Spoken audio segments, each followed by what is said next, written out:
Mortal Orchestra. Tyler, you got to tweet the songs out. Trust me, I mean you've got a great collection. Okay, so I'm going to tweet it out right now. Great. Unknown. I'm sheltered. I've not heard this song before in my life, but it's nice. The same with Krunbing. It's also new for me, and I love the music. Yeah, Greenroom is fantastic. Oh, this is Take it all. Greenroom? Seems like we just need to microdose this song, though. Did too much at once. Yeah. I'm not dancing in my living room right now, FYI. There it is. So I'm tweeting out this one from the Tech News. Tyler, just your voice is slightly softer Okay, hang on. than normal. Wow, he's depubescing. He's losing his man voice. I'm getting younger, and that's part of one of the You're benefits back. You're back. of joining the You're Tech back. News Club, as Monica well knows. Just have a look at Monica's photo, and you can see for yourself the benefits of joining the Tech News Club. Not only will you get smarter and healthier and happier, more successful, if you really stick with it, you will start de-aging. And that is free of charge. It's just part of the membership of joining Tech News Club. And you can join today for absolutely free. You just click on the title of the room where you will see the Tech News Club page, and you will see all of the upcoming tech news events. So we have Tech News Around the World, which we are going to do that for the next couple hours, actually 2.5 hours to be exact. And then we will join Ben and Donna and friends over at the Wednesday Blockchain News, headlines from around the world. Then we join again tomorrow for Tech News Around the World in the other time zone for the morning EU session. And then it goes into the Thursday AI news. And then Michelle and friends do the job referral interview tips and ask me anything for the big tech companies, Facebook, Amazon, Netflix, Google, Apple, where team members from those companies help answer questions to people who are interested in working at said big tech companies who are hiring like crazy, I hear. So do click on the title of the room, do follow the Tech News Club, and let's jump into it, shall we? And by the way, if you are new here, welcome. Where have you been? We missed you. It took you a while, but you finally got here, and you have found your tribe here in Clubhouse.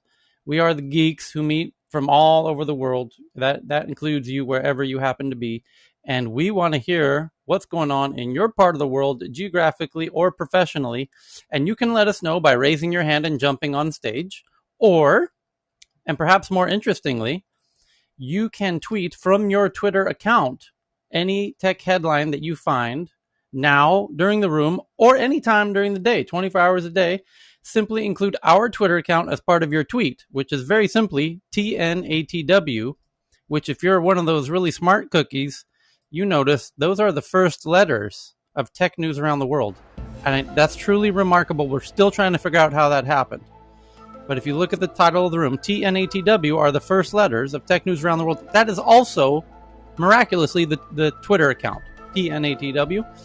And if you include TNATW as part of your tweet, we will see it and retweet it to our ever-growing list of fantastic and beautiful Twitter followers, which is now at 2,759 and growing at about 100 per day. And it's amazing.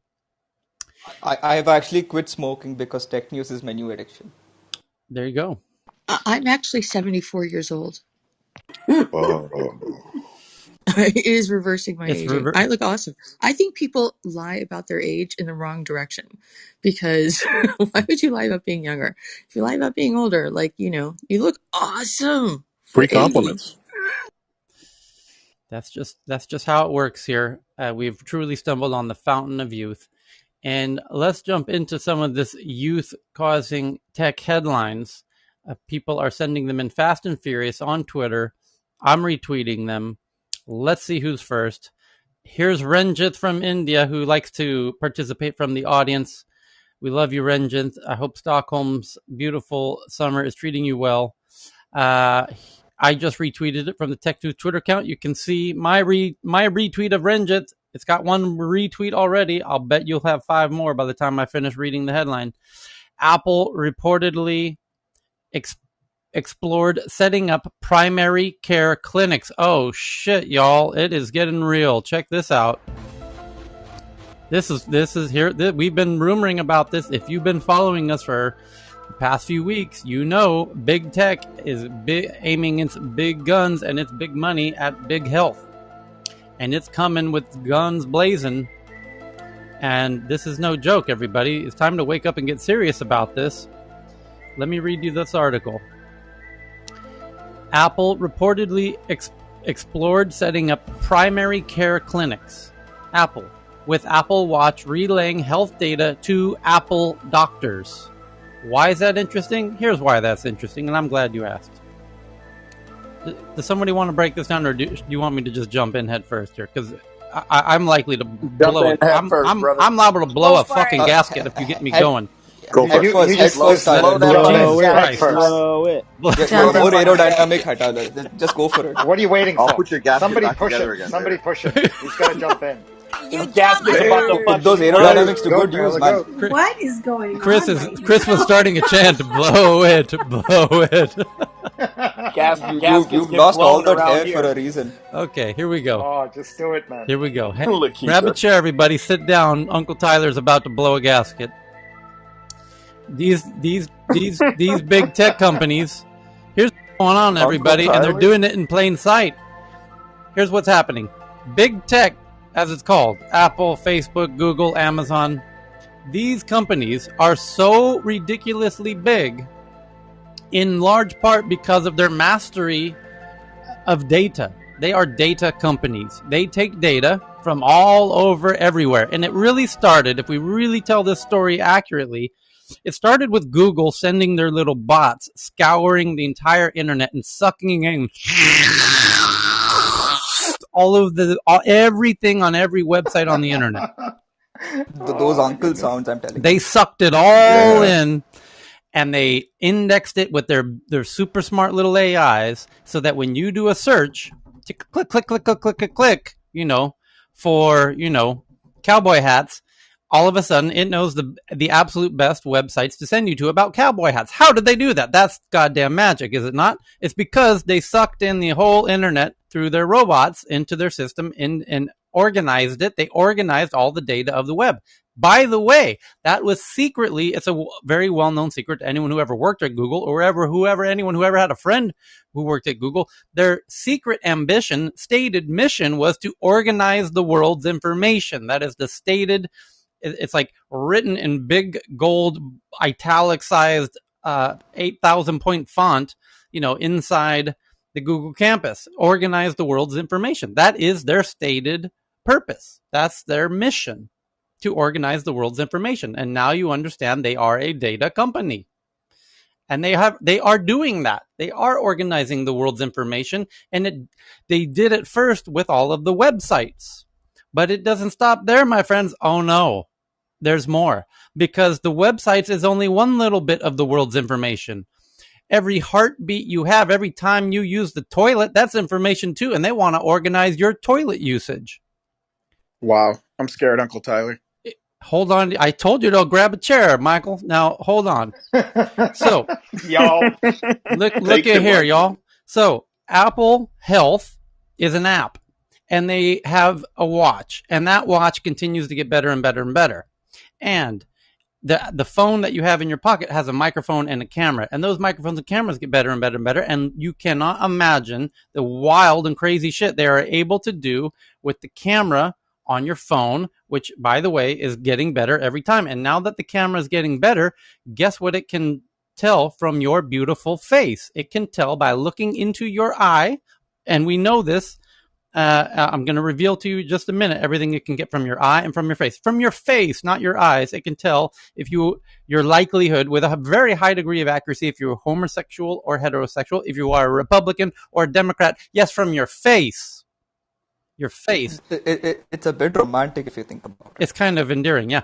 And then from your eye, now that the cameras are getting better in your laptop and in your phones, the new generations of these devices can now tell from your eye, the data in your eye, your gender, your age, your geographical origin, your biometric identity, your physical health, if you've had a concussion, chronic pain, vision disorders, obesity, Parkinson's disease, your mental health, if you have depression, PTSD, autism, eating disorders, your personality traits, if you are an extrovert, introvert, neurotic, high in curiosity, your level of sleepiness, your drug consumption of alcohol, tobacco, cocaine, MDMA, and cannabis, just to name a few things that it can get from your eye.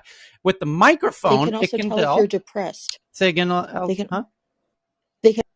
They can also tell if you're depressed. Yes. Well, that's from if your you are voice. drunk or high. The depression comes from the microphone. It can hear in your voice if you're depressed, or even early indicators of Parkinson's disease. And if it listens to your toilet flushes, y'all thought I was joking about the toilet flushes. They can tell by a very unique signature time print, chronological kind of temporal print of your toilet flushing behavior if you might have early on stage of diabetes, because the early stages of diabetes causes urination, frequent urination at night in a very particular way that they can detect. So that's just to give you a little taste of what it can do from the camera and microphone. And I didn't even get started with the Apple Watch, because, by the way, the new versions of the Apple Watch are going to have a blood sugar monitor, what's called a glucometer, and even it's now rumored an alcohol blood monitor. And wait until your boss starts giving you for complimentary Apple Watches to find out if you're drinking on the job, or if you're, who knows, you're drinking way too many sodas or something. But the blood, the watch to go with the phone they gave you. Yes. And by the way, isn't that interesting? We just discussed in the last meeting, if you missed it, oh boy, did we figure out something interesting. Walmart and Amazon is now being accused of tracking too much data from their employees. By the way, the headline in the past few days was that IKEA in France now has to pay a very small $1 million fine for tracking too much about their employees. Amazon as well is in a bit of legal hot water for tracking too much information about their employees. So is Walmart now giving free smartphones to its employees with built-in messaging system between the employees, was part of the app that's included in this phone. Now, Walmart is notorious for not giving one shit about its employees. In fact, on the global scale, I challenge you to find a company that cares less about its employees than Walmart. Well, It's actually less than half a shit, to be honest. They don't give 1/10 of one squeeze of one shit of a percent about their employees. Notoriously so. And yet they are giving them a free smartphone. That doesn't make sense until you realize that smartphone is a way to keep track of all of the data about that employees. Now, why would they do that? And why would that phone have a messaging app between the employees? Well, I'm glad you asked, my friend, because Walmart and Amazon, besides being the two most known for tracking their customers, are also the most concerned about their employees unionizing. And in fact, they've both taken incredible lengths to make sure that never, ever, ever happens. And Walmart, it went so far as to shut the one time that a Walmart facility did unionize, they shut it down within a few hours and told everyone, that's nice, go home now. We just shut this whole factory down. So you can understand they might want to get an early indicator of who in that factory is the troublemaker and the fire starter, and remove that person systematically before that fire spread, those fires of union talk spread throughout the organization. And now you know why they're giving devices, smartphones, for the first time in the history of that company, or any generosity of any kind to any of their staff. Heaven forbid the employees realize they're being exploited. Heaven forbid, right?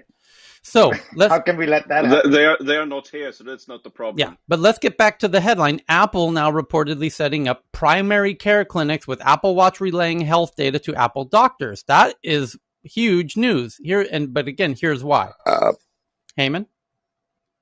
They shelved it though, right? And I think I'm going to get Greg's voice into me, because I think they are really losing it, because they're listening too much right now to market research and employees, and they screwed it. up there. Yep. And by the way, Heyman, do you want to work in a Genius Bar? Is that one of your career ambitions? Oh no! I never visit the Genius bars. I just speak very carefully and easily to the No, Genius bars, you're so gonna they be get me. working at the Genius Bar as we get medical advice. It's gonna be you behind the Oh yeah, counter. I would love to take over Apple's health and push it through because they have the potential. Yeah, but back to the headline. And by the way, Rengen's article is already up to 9 retweets and 10 likes. And the point is that it's been now discovered in the past few days, really weeks, but particularly in the last few days, we've seen multiple headlines that Amazon is going headfirst into health in a very big way because they have millions of employees, by the way, in all of the factories that they have. And they're providing those employees and their housemates, anyone who lives with them, an app where they can do telemedicine mental health calls with mental health professionals. And boy, I wonder what kind of conversations they're listening to between their disgruntled, mentally challenged team members and what they're saying to those mental health professionals that they keep, of course, within their circles and not out into, the private markets of mental health professionals who are not under Amazon's umbrella. Very clever move there, Amazon. I see what you're doing. And it's also very interesting that Google has expressed, and we've seen multiple headlines in the past few days, that Google's going big into health. And now we see this headline from Rengen that Apple reportedly explored setting up primary care clinics with Apple Watch relaying health data to Apple doctors. And why that's so interesting, as I said, not only do they got the cameras and the microphones and the Apple Watch and everything that you're doing and saying, that data can now be used in an incredibly powerful way that traditional health providers don't have. And it's fundamental to understand that these big tech companies are data companies, and they use data in ways that would blow your mind. And they've dominated the media space. They've taken over the kind of music, which is, they all attacked music very early. Now you've got Google Music and Apple Music, and they dominate those spaces. And then they went into Apple TV and YouTube. Google took over YouTube. Apple's got Apple TV. So anything to do with music or video, they really took that. They made Hollywood look like a little BIT, what. They showed Hollywood what's up. So Tyler, Yeah. a related headline is, what data about you can the government get from big tech? Yes. So this is reported in the New York Times. Hold police have... hold that thought. We'll go to that in a second. Just to finish the point, and that's a great follow-up point, is the big tech companies, now that they've made Hollywood look like a silly little kid, and then they took over the blogs and everything. They've kind of captured the media. And now they have their guns set on the medical industry, because clearly the medical industry in America particularly is an absolute mess. That's an open secret. And these guys, and by the way, what was Google's stated mission? To organize the world's information. And health is a whole lot of information that needs a lot of organizing. And they're going to jump in there, and the three of them are going to bring their AIs, their artificial intelligence, and their mastery of data, and come in and compete with the health industry. It will be a very unfair fight, right? And they also have aspirations to get into the education space. And now you know why it's very concerning when you start seeing reports, and we did see reports that Amazon has aspirations to set up healthcare clinics. Now in the headline today, thank you, Renjith, yet again, 14 likes and 10 retweets. Apple reportedly explored setting up primary care clinics with Apple Watch relaying health data to the doctors. And that scares the shit out of governments, because you think that America is getting a little unstable as a result of social media misinformation around COVID, around racial tensions and whatnot. We had some protests over the summer on both of those issues. Rather substantial protests happening all over the U.S. A lot of buildings burning over this kind of stuff. A lot of tension, a lot of division, right? Well, that's just tech taking over social media. Wait until tech takes over health and the medical system.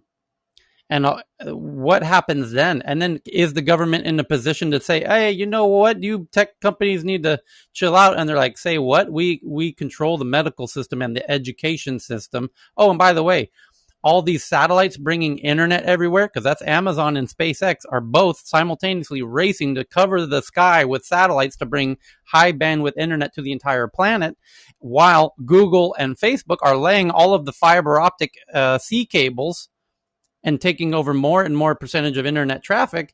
So what happens now that India's in a beef with Facebook and Twitter and these social media sites, and India is telling them, you got to take down these tweets that we don't like, and Vladimir Putin's telling YouTube, you got to take down these videos we don't like. And then they say, well, how about we just turn off the whole damn internet, Russia? Tyler, how many espressos have you had this morning? One. So I'm wondering too. I told you I was going to blow a damn gasket. You guys pushed me over the edge, damn it. Go ahead, Alexander. It's It gets worse than that. 9:39 And in this will go right Thailand. He into said, "Pull I've up been a like this chair." all day. no, it gets worse. This is worse. This is actually like there's a lot. This is worse than that. And for to Florina's headline, Google Health has been working to build a back end for all of the health data companies. So there's the medical records companies are not connected now, and Google Health has been working to build the back end so that they can all connect. So Google knows what all your doctors are entering in as records. This is even worse. CBDCs are getting pushed. If you guys know what those are central bank digital currencies. Those central bank digital currencies are basically programmable money. They are not cryptocurrency, which is what all governments have been trying to bill it as. With those CBDCs, if you're using those as your money instead of cash, they can actually say, wait a second here, like you are buying Twinkies, but I see you have diabetes. You can go ahead and buy those Twinkies, but I'm going to just jack up your premium right now. Or they're going to like basically shut it off and say, no, I'm sorry, you can't complete that purchase because you're buying Twinkies and your obesity level is too high for that. Well, we just had, by the way, there was a headline 24 hours ago in this room right here. Do you remember the headline? Amazon now has full-scale 36,000 square foot supermarkets that are cashierless. And how is that relevant? That means the cameras are tracking everything you're putting in your shopping cart. That means they know what you are buying. Amazon is going big into health with health clinics. So what happens when you show up at the doctor at the Amazon clinic and they've got everything you ever bought from the supermarket? And they're like, well, Jesus, Tyler, you're sure eating a lot of Pop-Tarts lately. For the other family Cut down on that peanut members. butter. They're not for me, asshole. And They're for with my good wife. reason. They're fucking Yeah, Pop-Tarts. make Nice. Can I clarify something What's here? wrong with you? Chris, So I'm Come on, interested to Chris killed see me. how things progress. I'm really interested to see how things progress with that because Haven, which was supposed to have been a big deal, they disbanded right after 3 years. That was the Amazon, Berkshire Hathaway, and JP Morgan venture to disrupt healthcare and lower costs for their employees while helping improve outcomes. But they disbanded after 3 years, even with like a rock star Atul Gawande at the helm. So I'm really interested to see how they're going to pursue this because He wasn't a rock they've star failed. execution guy. He wasn't Yeah, a that's rock star exactly it. Atul, execution guy. yeah, He's a rock no. star surgeon, maybe not a rock star CEO. But anyway, Tyler, is now a good time to talk about how government will leverage data from the big tech? No, I think one thing though we need to figure out here, because if you think about it, all of us who are discussing this have the luxury, right, of time. But the majority of people where these kind of centers and digital health will help the most are the ones who aren't here, right? And a lot of them also don't care about privacy as long as their lives improve. That's what people are forgetting. And all these Apple employees who are privileged and are doing triathlons and maybe having arts and stuff on the side and able to go and enjoy the beach don't understand that. And that's the problem with even the Goldman Sachs and that whole project there.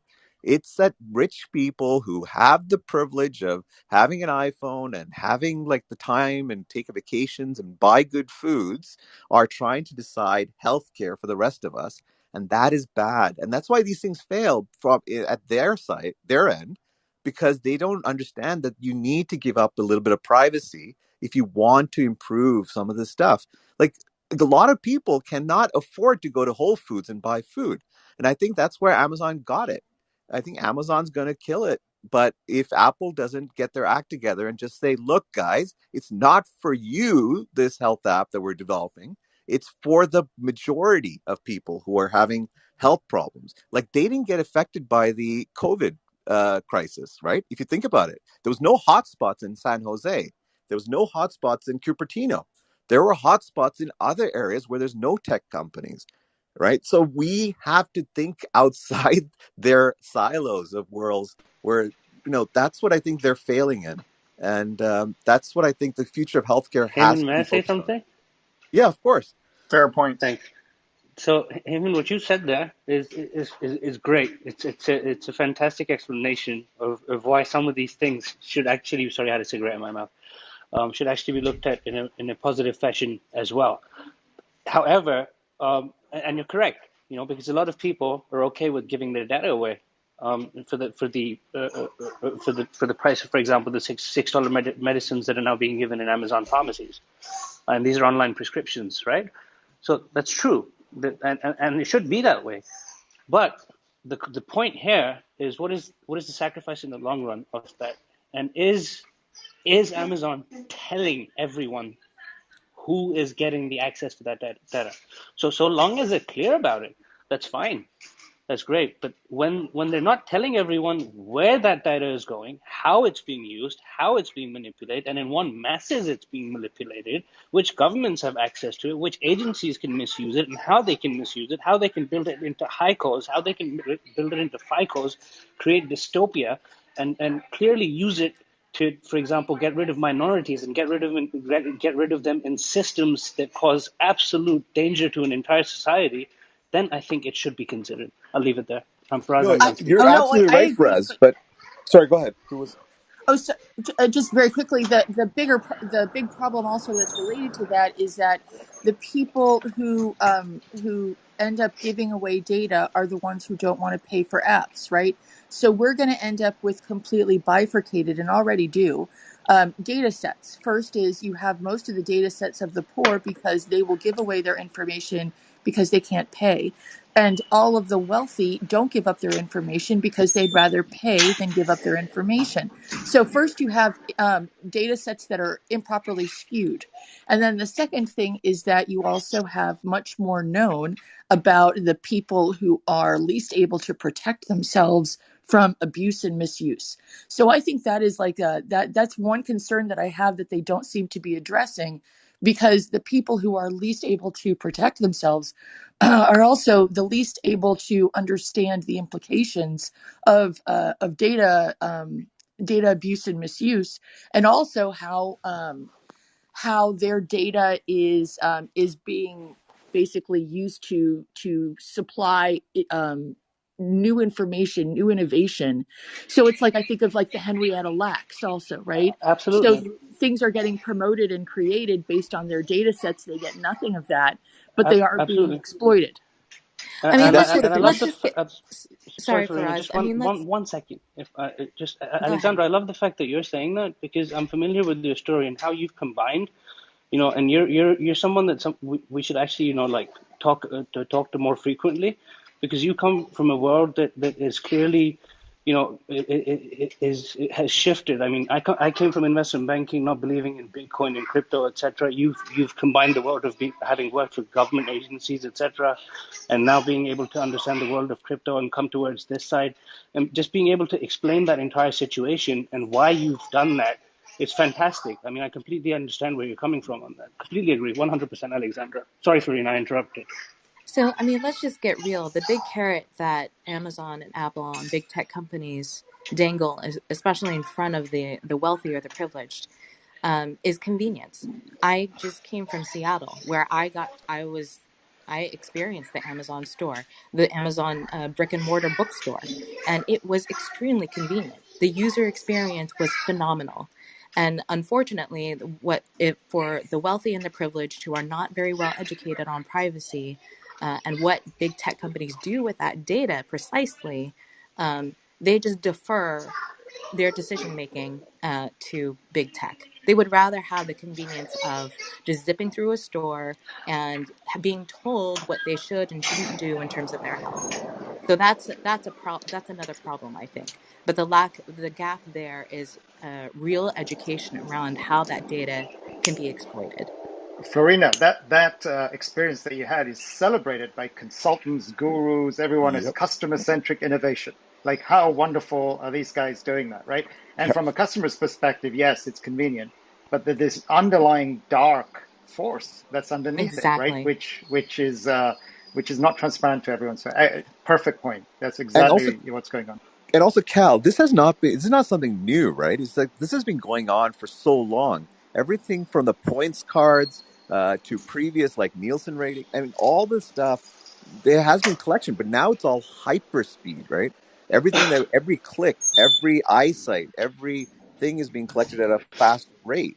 But I think this is where the governments they failed because they are being lobbied not only by these big techs, but they're not looking out for the people. I think if we put in some basic rules where there's some tort laws allowed, then I think we could keep this under a bit going over too much and basically overriding people's privacies. Yeah, and to Heyman's point, I mean, both in Seattle and in DC, complete opposite sides of the country and very culturally almost diametrically opposed. The people, the most educated people I talk to believe that what we have in the US is not a democracy, but an oligarchy. And, if you look at the data, it kind of looks like that. So, Tyler, if it's cool, I'm going to share some of the stats the New York Times and other Sure. news outlets have reported that Apple said in the first half of 2020, which is the latest period available, it received more than 5,850 requests from U.S. authorities for data related to 18,600 accounts. It turned over basic data in 43% of those requests and actual content data, such as emails or photos, in 44% of requests. Microsoft said it received 5,500 requests from U.S. law enforcement over the same period, covering 17,700 accounts. And it turned over basic data to 54% of requests and content to 15% of requests. Google received 39,500 requests in the U.S. over that same period, covering nearly 84,700 accounts. It turned over some data in 83% of the cases. Google didn't break down the percentage of requests in which it turned over basic data versus content, but it said that 39% of the requests were subpoenas, while half were search warrants. Facebook, same thing, over 61,000 requests over the period, covering 106,100 accounts. It turned over data to 88% of the requests. So this is not very transparent, right? Like these are the first time that I've had visibility into this kind of data, but both government and the big tech companies are not transparent, and this is a huge problem in my perspective, and I'm sure everyone else here. So and also those percentages are insane. Yeah, another interesting and point. in the UK, the NHS is selling your data, right, to Palantir. They were going to Palantir and stuff. So to basically they were saying that to help patients, of course it is, but also you're talking about Palantir here, so that's a risk there itself. Yeah, and that's another big. Actually, that's a data company. I mean, also Palantir. This is Matt. Palantir just got a SPAC with Babylon, the UK-based AI company. So that is a lot of health data pipes into a data company. This is Heyman. That's an actual brilliant contribution to this conversation, because the NHS. But I wasn't brilliant before, huh? Just kidding. I said I wasn't brilliant before. No. Congratulations for finally saying something useful here. Heyman from Toronto. But it's a brilliant input, actually, as Heyman's known to do, because NHS, the National Health Service in the UK, is not a data company, and they don't know how to manage all of that crazy data that they have. Palantir is arguably even equal, if not better, than the big tech companies at managing data. It's what they specialize in. That's their mantra. We know how to process big data better than anybody. And so it's not a coincidence then, is it, that the NHS brought in Palantir to help them process all of that data? especially during the time And of it's not COVID. just NHS. Yeah, but and they're using NHS as basically a leverage to get into other markets. And their argument is that the pandemic has caused major problems to our healthcare, which is true, very true. And we are here to help you resolve that. And they're moving into Canada for that reason. But Canada's considering it. But interesting that NHS had the wherewithal to realize, hey, we need somebody who knows how to process all this data. And that gives you an indication of the situation at hand. These big medical systems are unequipped, incapable of doing what these big data processors can do. And it gives the big data processors an unfair advantage. And that's why the UK citizens were like, oh, shit, Palantir's getting up in our data now? Oh, shit, which is the correct response. Because guess what? Apple, Amazon, Google are essentially the same thing, but they're going to come in and do it even in an even bigger, more overt way. By the way, let me give you an example to Renjit's credit yet again. Apple has FaceTime on your phone, does it not? You've used it, this little app called FaceTime. You call with your friends, right? It also has, they demonstrated in their big Apple keynote event that we all sat here and watched together on the live stream, this clinic information of all the clinics. They've also got your health information of your heartbeat and everything they collect through your sensors and your period that you're having and everything that you put into there, they've got. And they've got the payment, Apple Pay. So if they've got FaceTime and the clinic information and your information and the payment system, is that not telemedicine right there? What else is telemedicine other than FaceTime and the payment and the clinic and the patient information? They've got their own telemedicine system if they could turn that on. And sensors like in your Apple Watch. Right.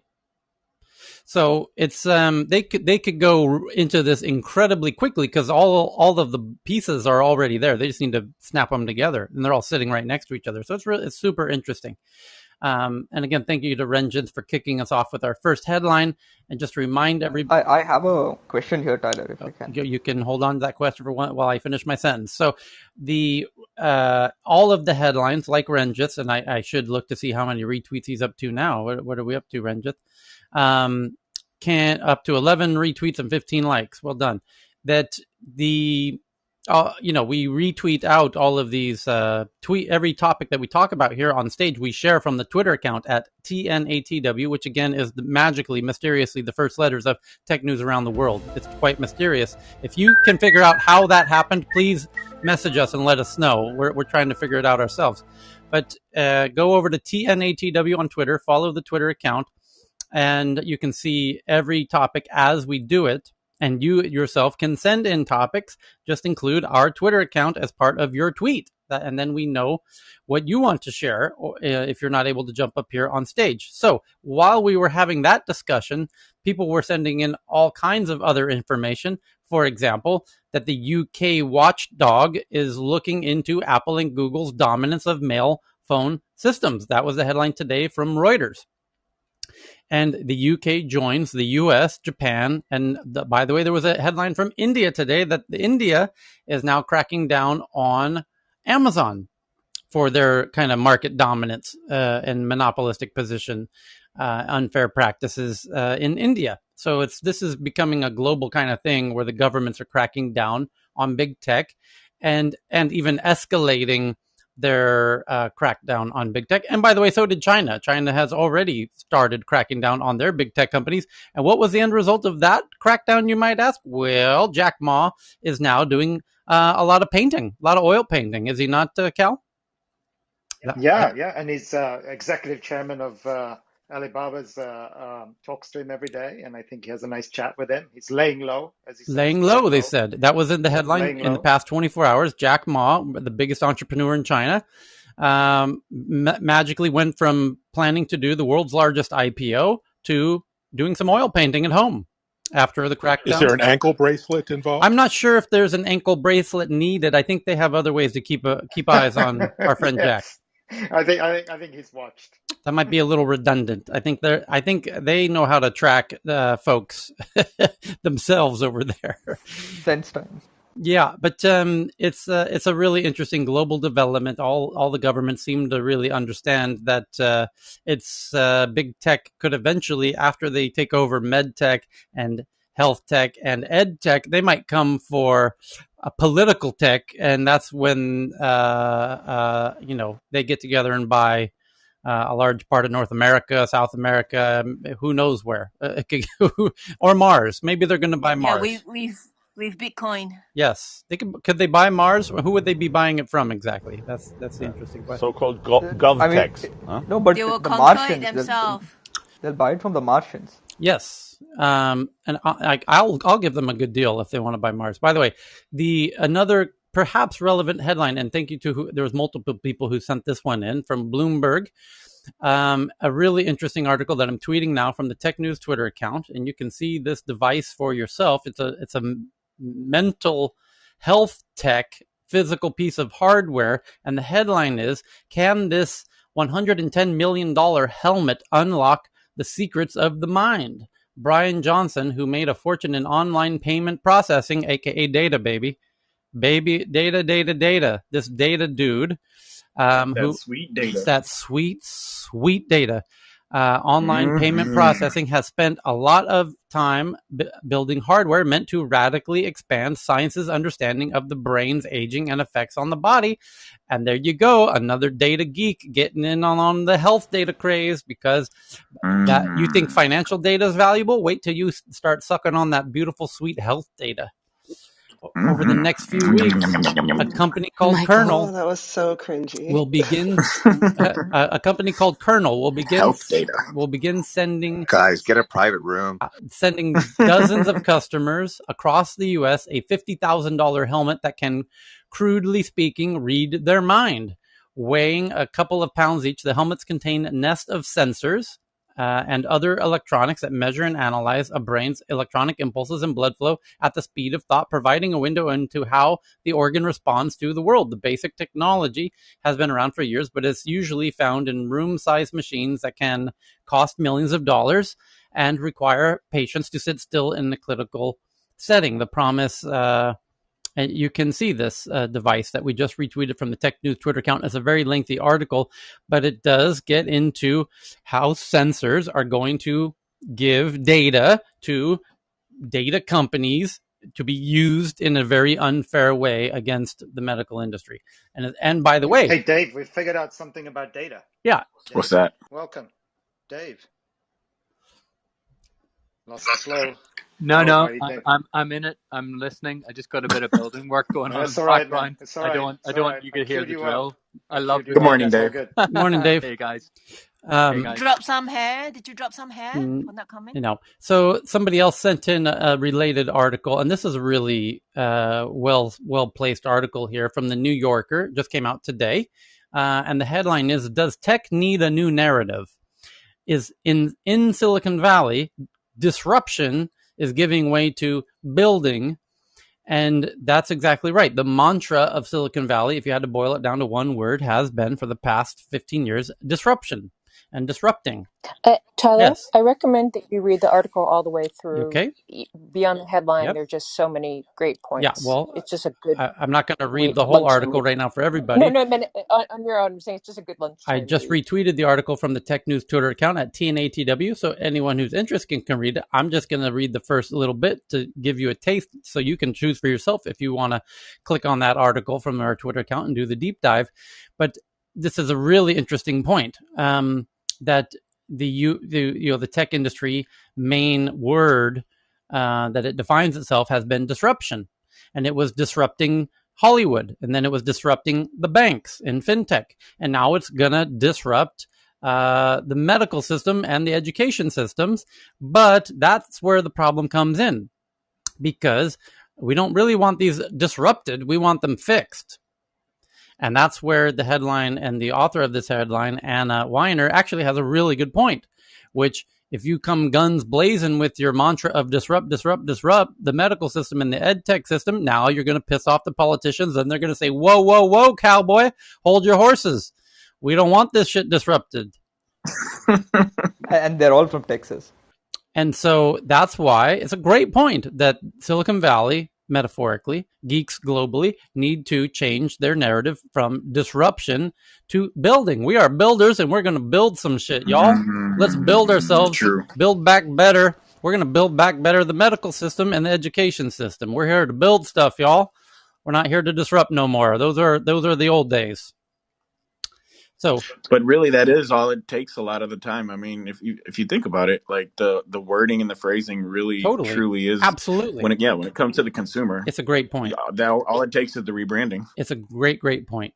And on that point, here it is, the biggest headline of the day in the tech sphere across all of the tech publications and tweets going around the Twitter sphere is here's the New York Times headline. Joe Biden, he's the president of America. He names someone named Alina Khan, who coincidentally happens to be an antitrust expert who wrote the Amazon Antitrust Paradox, as was now elected as the chair of the Federal Trade Commission, the FTC, after the Senate voted 69-28 to confirm her as the commissioner. Ms. Khan, who first attracted notice as a critic of Amazon, was confirmed by the Senate as commissioner of the Federal Trade Commission. And I wonder what they're talking about over at Amazon today as a result of that. But it's an interesting development for the future of big tech indeed. And it points to the fact that the politicians understand they need to gun up in this battle against big tech, because they're not going to go down easy. I'll tell you that much. So very interesting headline indeed. That's from the New York Times. I will copy the link to that and tweet that out from the Tech News Twitter account so you can do your own reading of that New York Times article. Just scroll back. Are you posting that to TNATW? Yes, indeed I am. And Dave, if you could, for the life, we're trying to figure out how the coincidence happened that it's also the first letters of tech news around the world. And if anyone has any ideas, please DM us. Oh, wow. Well, we're waiting for Dave, because Dave, how do we do this? Like, where's it come from? I just got it. I'm with you guys. So check this out. Another related article that we talked about. Here we go. Cal, Tyler, get ready. Cal. Oh, Akil, before I go, Akil, you had a question. Go ahead. Go ahead, Akil. Yeah, no, I can't see the tweets that you're doing on tech news around the world. I'm trying to find the articles. Scroll back, because we're tweeting furiously over here. So yeah, it got to go up like 5. Just hit refresh. We're like a hamster on a hamster wheel over here, going full speed. So hamster on coke. I swear this hamster's on coke. Yeah. So we met here about 7 hours ago. And the big headline that we jumped into, and it turned into a deep dive room led by Carl and our friend Johan from Sweden. And the headline is Amazon is blocking Google's new alternative to cookies called FLOC, FLOC, Federation of Learning of Cohorts, and that could seriously weaken the fledgling tracking system that Google has made called FLOC. Amazon is blocking Google's controversial cookieless tracking and targeting method. Most of Amazon's properties include Amazon.com, WholeFoods.com, Zappos.com, are preventing Google's new tracking system called FLOC, Federated Learning of Cohorts, from gathering valuable data reflecting the products people research in Amazon's vast e-commerce universe, according to website code analyzed by Digiday and 3 technology experts who helped Digiday review the code. But it gets worse, folks. Oh boy, does it get worse. Apparently, Amazon didn't really like the fact that Google, let's unpack this for a second. This is wild, y'all. And this is why we had to do a whole goddamn deep dive room after tech news around the world. Because Google essentially controls the browser market.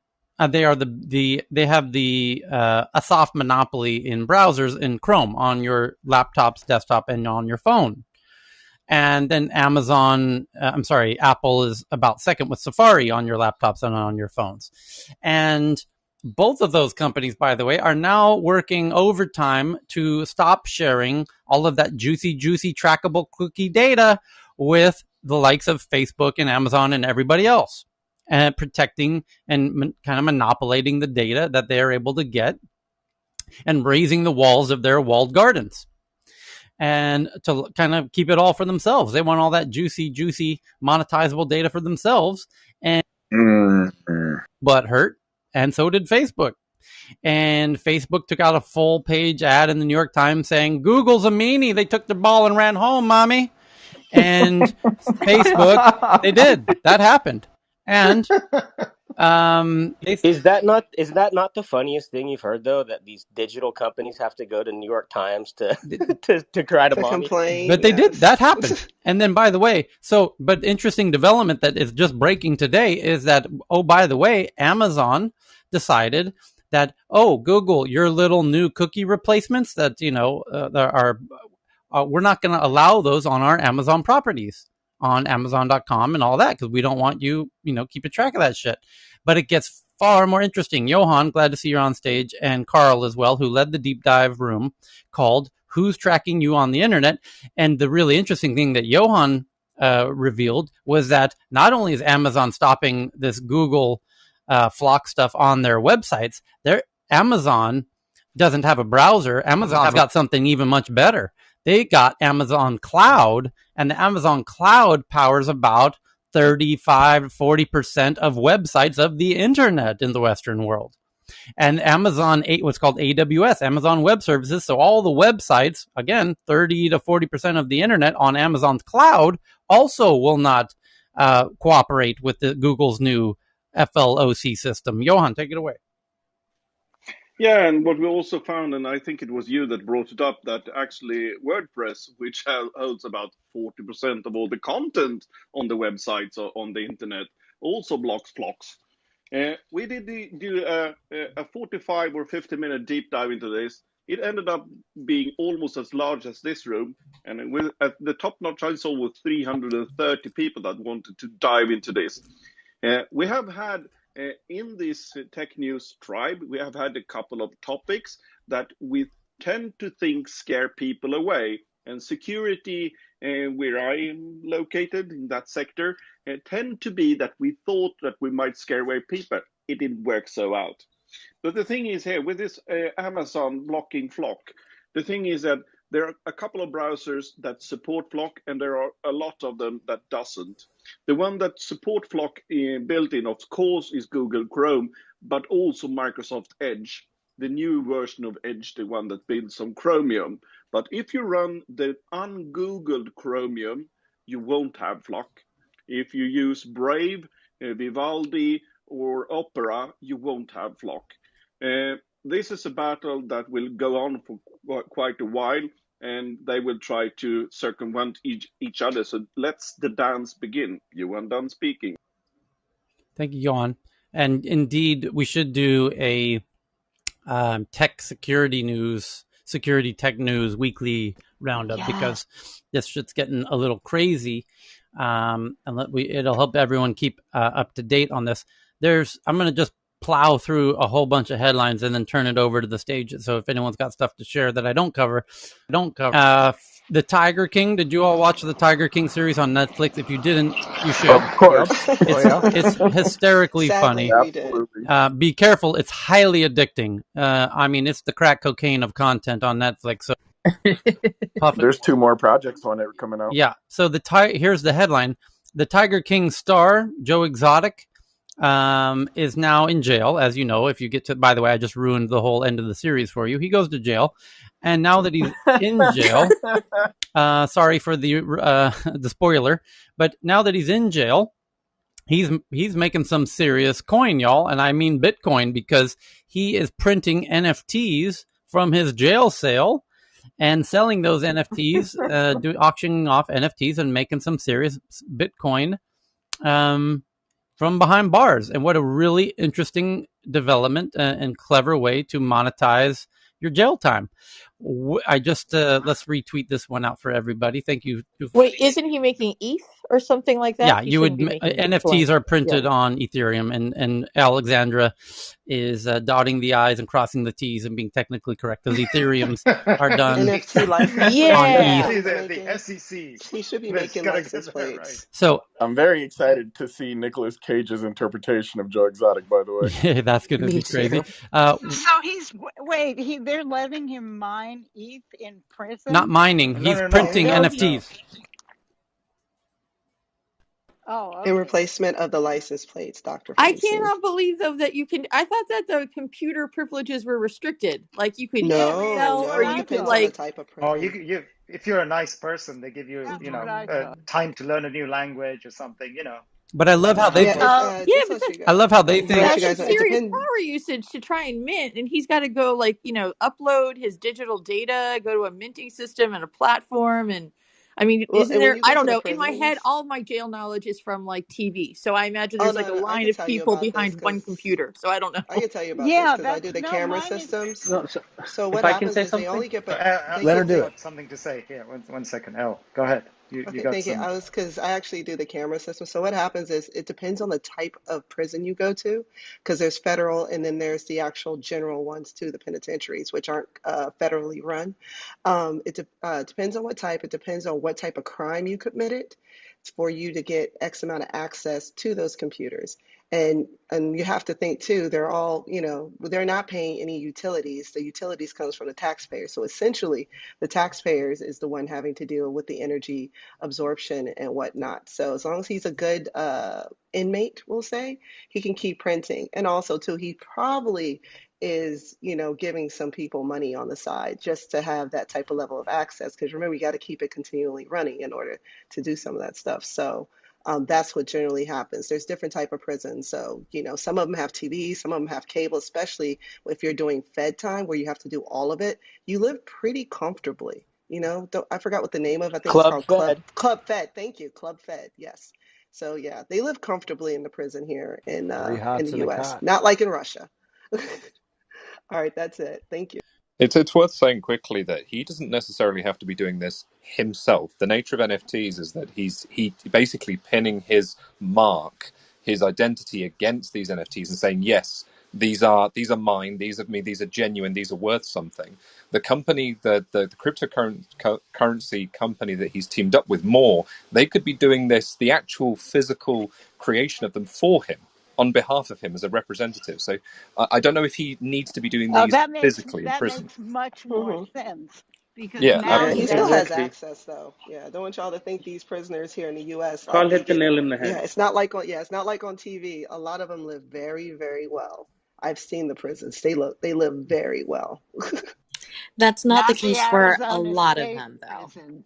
No, it's not. I mean, the creator, so there's a deed, basically like ownership attached to NFT, and NFT is basically just a statement of ownership plus a link to some digital asset or digital representation of an asset.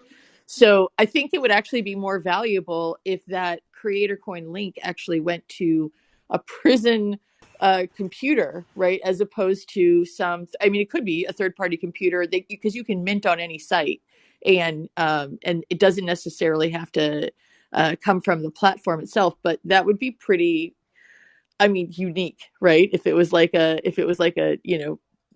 jail number XXX, whatever it is on the creator coin, just to show where it was originated. I think that'd be pretty funny. This does highlight an issue, though. Potentially, it might already be happening. This might be a first case of it. It might be coming up of people who don't necessarily understand how this works, who are big in the spotlight, being approached by these companies saying, "Hey, look, this is the new big thing. Everybody's doing this. We'll do this for you.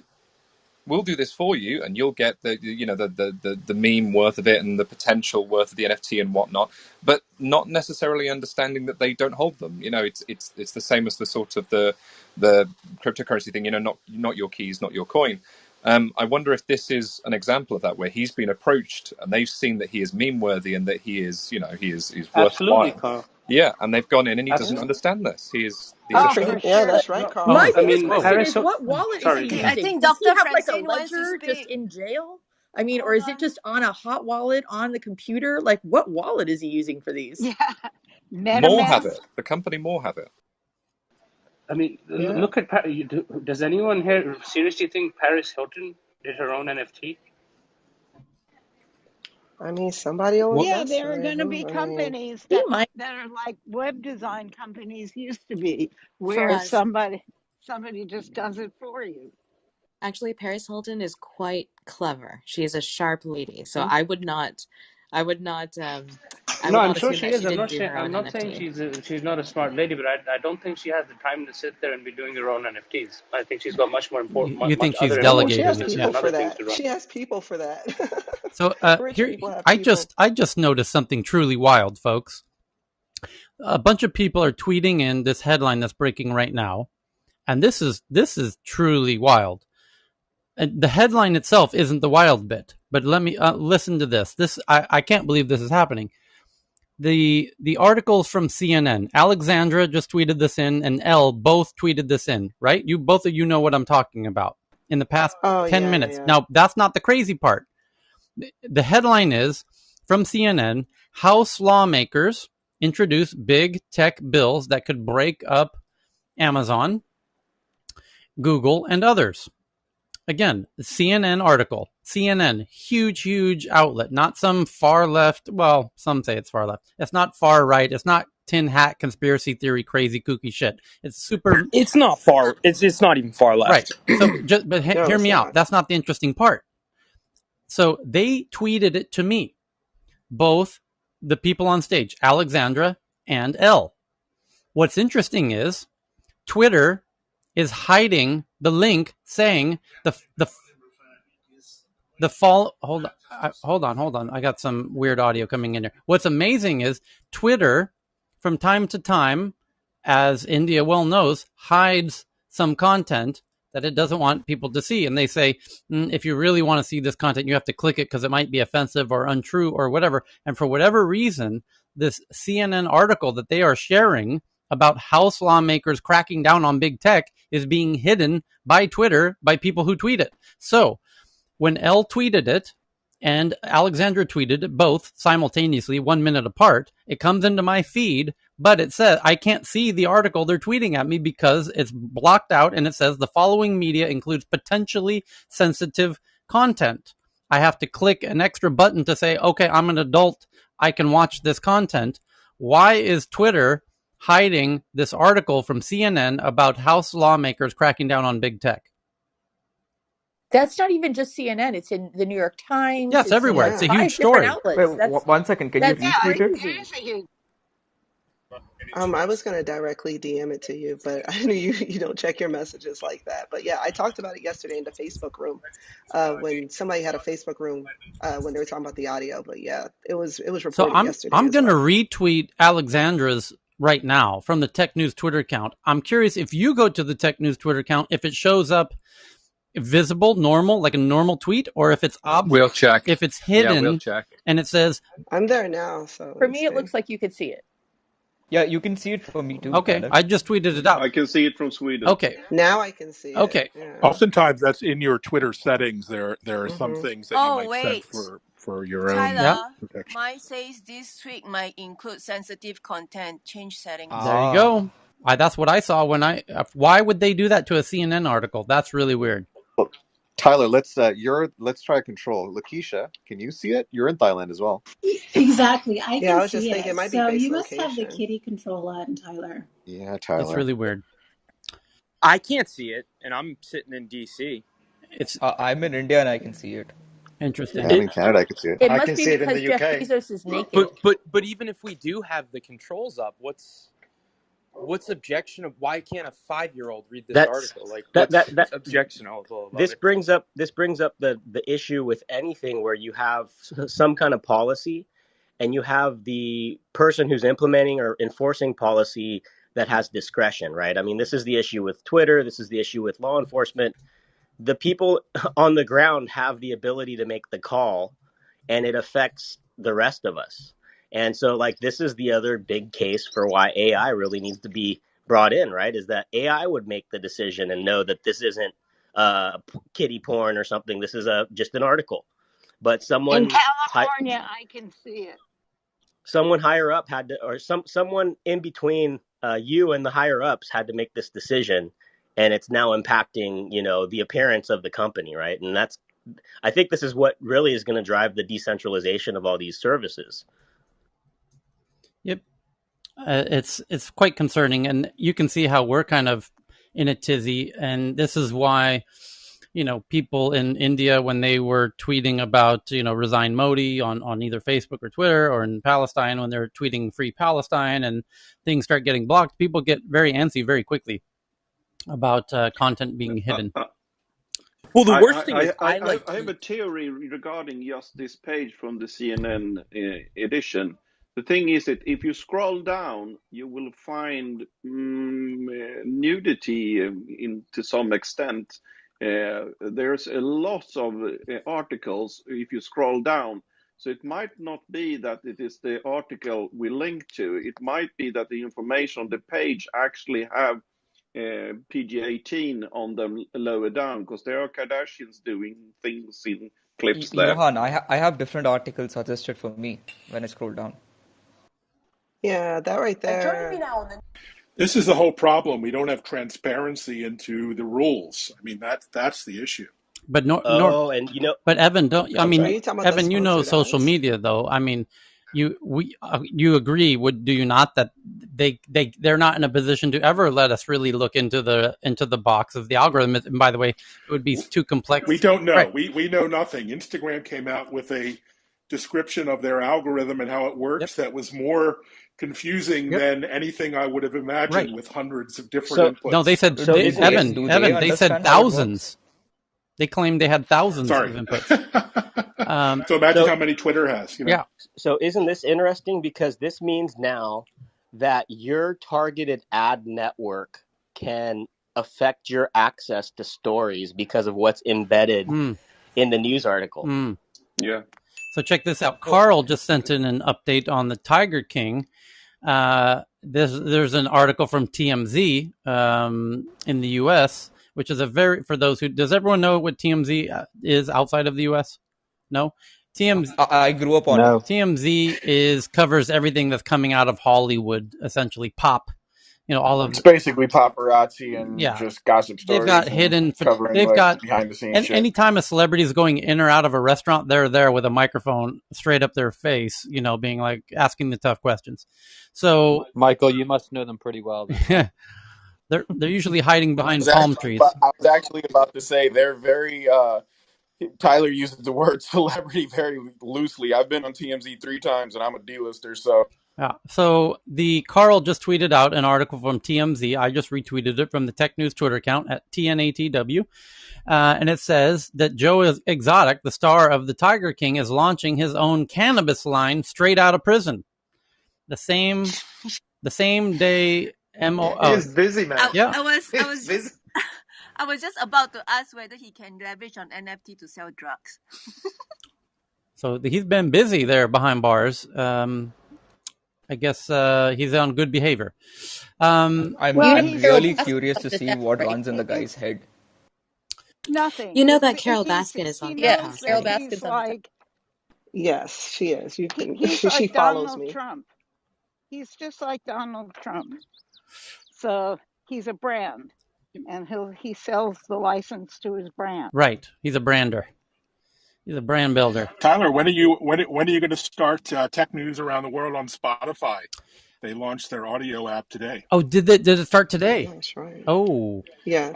I just tagged you on Tech News Around the World. Oh, beautiful. Let's take a look at this article. Thank you for that, Ev. Let's see here. I'm refreshing. It hasn't appeared yet in my Twitter feed. While we wait for that one to pop in. Tyler, can I just interrupt for a quick second? Sure. Sorry, I take my words back. I just checked. Paris Hilton actually did her own NFT. Okay, so she didn't actually delegate it. Thank God for us. Oh my God. Woo! Breaking. Hold on. Let me play the audio clip here. Hang on. I must have offended some women in there, so I had to do that. And men, what the hell? You didn't offend anybody, but yeah, she I've got did 6 NFT. emails that I've got now pulled I think you offended all blonde people everywhere. As a blonde person, I was offended. Yes. For us, that was good. You're a good guy. You checked it out. Oh, you mean Michael used to be blonde before you shed? Yeah, good job. I'm still blonde. Yeah. Let's be honest, though. None of us thought that group of girls would be alive today. Right. Evan, I'm looking for. Can you again with your tweet, because I still don't see it. Yeah, so basically it's on TechCrunch, but basically Spotify launches Greenroom, a new app that allows users worldwide to join, host live audio rooms a la Clubhouse, but also turn them into podcasts. So that's really interesting because not only can you publish live, but leverage the huge Spotify network. So how exciting is that? Wasn't it reported yesterday that Spotify was allowing people they were looking for people to create content as well? So does this tie into that as well? Yeah, As it released it today? absolutely. It's a creator economy, but I'm really excited because I really miss the recorded side of audio on this app. And I know people record the rooms, but it's a debacle to record a room and publish it and edit it. And Spotify could really break through here with something Okay, I'll interesting. tell you what I'm going to do, Well, folks. Absolutely. I was just asked to do a podcast on Mark Cuban's new app, Fireside. So they're doing it too. They record it, they'll publish to any platform. So podcasting is also coming there too, and they threw a ton of money behind it apparently. We do have an Indian I mean, clubhouse why troll why called don't Fireside, we have a actually. Tech News Around the World? Yeah, why don't we have a Tech News Around the World podcast, Tyler? Okay, now hold that thought because I'm messaging with Daniel Ek, the CEO of Spotify, right now on Facebook Messenger, as we've done. Wow, This that's is awesome. exciting. And so I'm going. Tyler, don't you have Please do. I bet it's huge. If Come you on. guys can stall for a few minutes while I invite Oh, we him, can send him the stall. link We to try and can join us, stall. that would be very helpful. I will try and stall. I'll break some news. Next week, Yes. my show is going to be launching a website and a podcast from our shows on Clubhouse. So Oh, Wow. it is congratulations, Justin. doable. Yay. Is that the How reason are why you you doing didn't it, turn up Justin? today? Where are you doing it? What platform are you using? How do we get there? Yeah, thank So you. yeah, I will let you all know we're actually building the website. On it should be released on Monday. We're going through and doing it all right now. But if you want to learn more, you can go to the Twitter handle, politics, the letter N, and the word media, all together, politics and media. And basically, we're just going to be putting up the interviews portion and then also kind of the popcorn portion, which is similar to tech news around the world. And it should be a really good test, right? To see if Clubhouse can translate to a podcast, because how many people are going to be willing to kind of move from this app to download a podcast? We have no idea. I'll We be don't know honest, if I'm it's going to pretty be viable. lazy. There is a couple of Australians that actually do that already. One of them is a lady named JJ. She pulls a data security forum each day that during the first time, they run it as a podcast and it's available on all the major podcast forums. And after they say, okay, now we close down the podcast and start a Q&A session on Clubhouse. And that works just brilliant for them. I think the value for Clubhouse, and correct me wrong, right? So we're talking about the business model of these audio apps. I think one potential way that Clubhouse can thrive is essentially leveraging people like myself and maybe Tech News Around the World, if there's a podcast for that, where we go and put up the podcast, but then throughout the podcast, we advertise that this is all a live show that's done on Clubhouse. If you want to speak to the former CIA director of CIA or a sitting member of the Senate and also be in the show, you have to go to Clubhouse, and you can download Clubhouse at this link, which you can find on our website. And I think that maybe could that be a way for Clubhouse to kind of not only drive downloads, but drive a sustainable audience who not only downloads the app, but then is consistently using it because they get to be part of an interactive live show? Could that be the future of this business model? Yeah, it's cool thoughts, Justin. I really like it. I mean, this whole next frame of Clubhouse, like the critical point is like the integration of the whole ecosystem of stuff. Like, and I think the whole podcast thing, I mean, listening to a podcast is cool if you're like, not wanting to interact. But sometimes, when you're listening to Weinstein being interviewed by someone really cool, you'd love to just pop a question in, like, Eric, what does gauge theory really mean? Like when he goes deep in his whole like crypto economic stuff. So I think your thoughts are awesome, and yeah, you're going to do really, really well. So I think maybe we're gonna wait to see if D, as we call him, Daniel, drops by here, and a couple of interesting points about Spotify and this their version of Clubhouse that most people miss. And sorry if you mentioned it because I was busy kind of chatting. The interesting thing is, of course, they have all of the musicians around the planet. The U2, the biggest of the biggest, they're all there, right? And all of their fans are there too. So you can imagine that in their version of Clubhouse, there's a room for every band, and their fans are there talking and listening to music together, like we do at the beginning of this room every day, where I play songs and they listen to them, and we all go, "Oh, what's that?" And I tweet, And then from time to time, the artist might jump in to say hello to their fans, and they might even do a little acoustic, jam for their fans. And killer app, amazing. And they might even offer what Twitter just did, which is what they call ticketed events. And you can imagine Taylor Swift charging $5 to join her ticketed space, where it's her playing her acoustic guitar on her toilet for her 1 million fans, and makes a cool $5 million for playing a few songs on her toilet. So it gets very interesting indeed very quickly as the future of artists could conceptually make a lot more from their Clubhouse rooms than they do from their songs, or from even touring by doing virtual concerts via their kind of Clubhouse rooms, or what they're calling green rooms in Spotify. So it's super. And by the way, Spotify a couple of years ago bought a company called Anchor, which makes it incredibly simple and mind-blowingly cool and powerfully simple to take any piece of audio and blast it out to all of the podcast networks: Apple Podcast, Google Podcast, Spotify Podcast, and 10 other podcast platforms, all simultaneously, magically. And you can. This is really an Apple Music killer, an Apple Podcast killer. Completely. And for sure. And I think it's. I was just going to say real fast, they also give you something no one else does, which is all of the data of all of the aggregate listens across all of those platforms, so that now you can take that data to your partners or sponsors and say, here's how much listens I get across all of my podcast channels: Apple Podcast, Spotify Podcast, Google Podcast, et cetera, et cetera, et cetera. So it's a real interesting move, especially if your rooms that you're doing in Spotify, their version of Clubhouse, if those rooms are recordable and then released as podcasts through that Anchor network. Truly mind-blowing. Go ahead. Sorry. I think this is the eventual podcast Clubhouse business model. I've heard them talk about something like this, because they are, of course, creator first.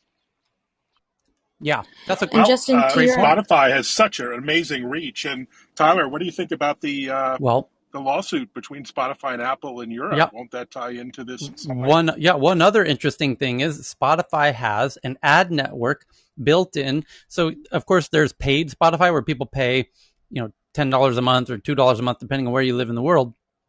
And that removes the ads. But of course, anyone can enjoy Spotify for free just by listening to the ads. Now, you as a podcaster normally don't make money from your podcast when you're getting started, because you don't have the time to go find sponsors. Well, you don't with Spotify, you don't need to. They put the ads in your podcast for you auto-magically and start paying you for your listens. And you can imagine they'll do the same once you click, record on your room. Then the room ends and blast it out as a podcast, and now you're monetizing your rooms. As a creator that's working full time, that is absolutely huge. Because if you can find a monetary stream where you don't have to work on the back end stuff, you can either do the podcasting full time, or you can just use all of your time to focus on improving the production quality. So that is a massive, massive benefit of that platform. But what if you've already paid to avoid the ads? Like, that's my thing. I will pay money to avoid a commercial by any means necessary. But so if I don't the want data to about you still there, though, right? Yeah. That's the unique thing. Is they're still getting your money one way or another. They're just getting it from you directly or through the ads you listen to. How is this different from YouTube? Yeah, I was going to say that. What about YouTube? It's a great question. As usual, Francine asks the great questions, and it's not that different from YouTube. YouTube realized what Spotify was up to and was like, that's brilliant. Yeah, we can do the same. And now YouTube offers the ability to pay for on a monthly basis to remove all of the ads, and they include all of the music. And they make what they call now YouTube Music, which is its own downloadable iOS and Android app that functions incredibly similar to Spotify. And you can use that app just like Spotify with ads, or pay a monthly fee to remove them. But what if Removing they guys is a strategically little edit? What if they but strategically edit and add into the podcast? that was what I was That gonna would, say, yeah, Haven, that's is my that they point. could use NLP, right? Yeah. Is the second you mention a brand, they can splice it in real time, you know, brought to Or you any by negative Amazon. about a brand, they could splice it too, right? Yeah, it's really interesting. And that's why, I mean, just in full transparency, when we started talking about social commerce, and the second that Spotify bought their own Clubhouse clone, which was called Locker Room, and now thank you to Evan for, we were waiting. We knew it was going to be any day. I had my lunch conversation today where they were talking about, oh, did you see that Facebook announced their version of Clubhouse? I was like, yeah. And by the way, Spotify is going to do theirs any day now as well. And then here it is today. Because we knew that was coming when they bought, you know, what they called Locker Room, and it's really powerful. It's so powerful. By the way, not only will the artists on Clubhouse now be able to do rooms, perform virtual concerts, they could also potentially become the due to a partnership with Shopify, which we know they've done, but it hasn't really been announced yet. By the way, ching ching on Shopify when that news gets announced, which will happen very soon, because I expect that announcement is also just days away. But it will allow artists to sell things from their artist account on Spotify, like concert tickets directly, rather than paying a ridiculous fee to these ticket agents like Ticketmaster. So much so that Pearl Jam went on a whole jihad against Ticketmaster, if you remember. And a lot of artists absolutely hate Ticketmaster for that reason.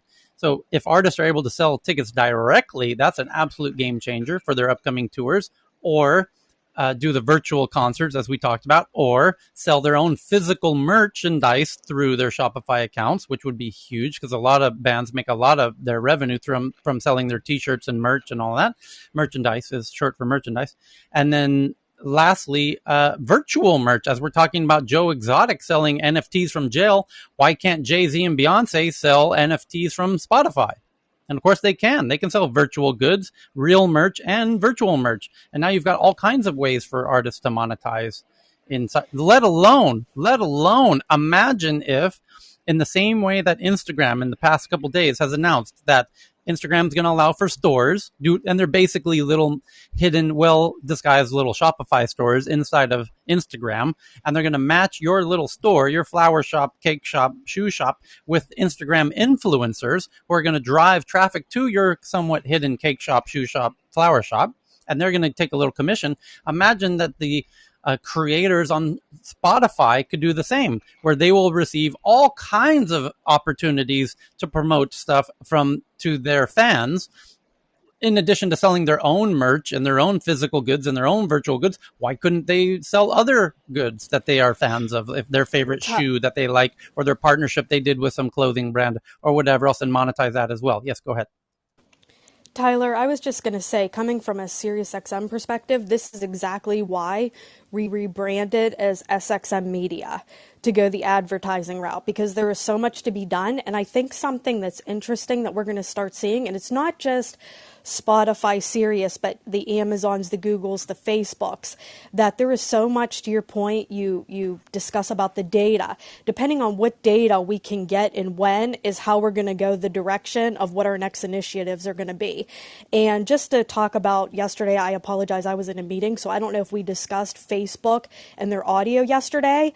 Everyone's sort of going crazy. Are they going to take over Clubhouse and things like that? But I see more of a Spotify, a Sirius, those platforms, if anyone, versus a Facebook, because they're the ones that are the huge players in the audio game right now. I mean, so I'm not sure how a Facebook would necessarily, maybe they have a user base, but I'm not sure how they would take over when you have experts in this industry who are working on this audio on the back end. So I just think it's going to be interesting to see how this stuff sort of pans out and the directions we all go, because again, we're starting to go a different direction. So it's going to be interesting. Indeed. I So think that's Tyler, really Hey, interesting. if somebody on stage has Ame blocked, I don't care who it is, but if someone on stage has Ame blocked, please unblock her. She's one of our regulars in here, and she's not able to get in. And I have people DMing me asking why she can't get in. So if you're on stage and you have Ame blocked, please unblock her now. Thank you. Thanks, Michael. Yeah, it Tyler, actually doesn't Hold matter if on, you're on Kieran. There was stage, a just lady to on let you stage. know. Go ahead first. Elle? Oh no, I was just saying that it doesn't matter if you're on stage or in the crowd. If someone in the crowd has her blocked, then she won't be able to get in, and that's Right. immature. So you're I think it's blocking just the everybody else's speakers. experience. No, I Yeah, I think think it's it's just just the the I speakers speakers. No, think too. it's no, just on yeah. stage. Yeah, it's fine. But if Yeah, some and there's was a number there of DMs was going there on with another this. lady on Please stage do trying that. to speak? No, it was Me. just her. Okay, Kieran, go ahead. So Tyler, I just shared an article with you. So the headline is quite I think it's appropriate. It's podcaster turned tech investor raising 140 million fund. So basically, so the reason, I mean, the investors are early investors in TikTok and Spotify. So the reason is we're seeing the the rise of if you look at these VCs finding it very difficult to get into Oh, this Harry. hottest Oh yeah, yeah. Harry So it's Stebbings. quite an interesting Yeah. So I just exactly retweeted it. So Harry Stebbings is he started at he first got on the radar of most geeks when he joined Atomico at the tender age of 20, which is quite unbelievable.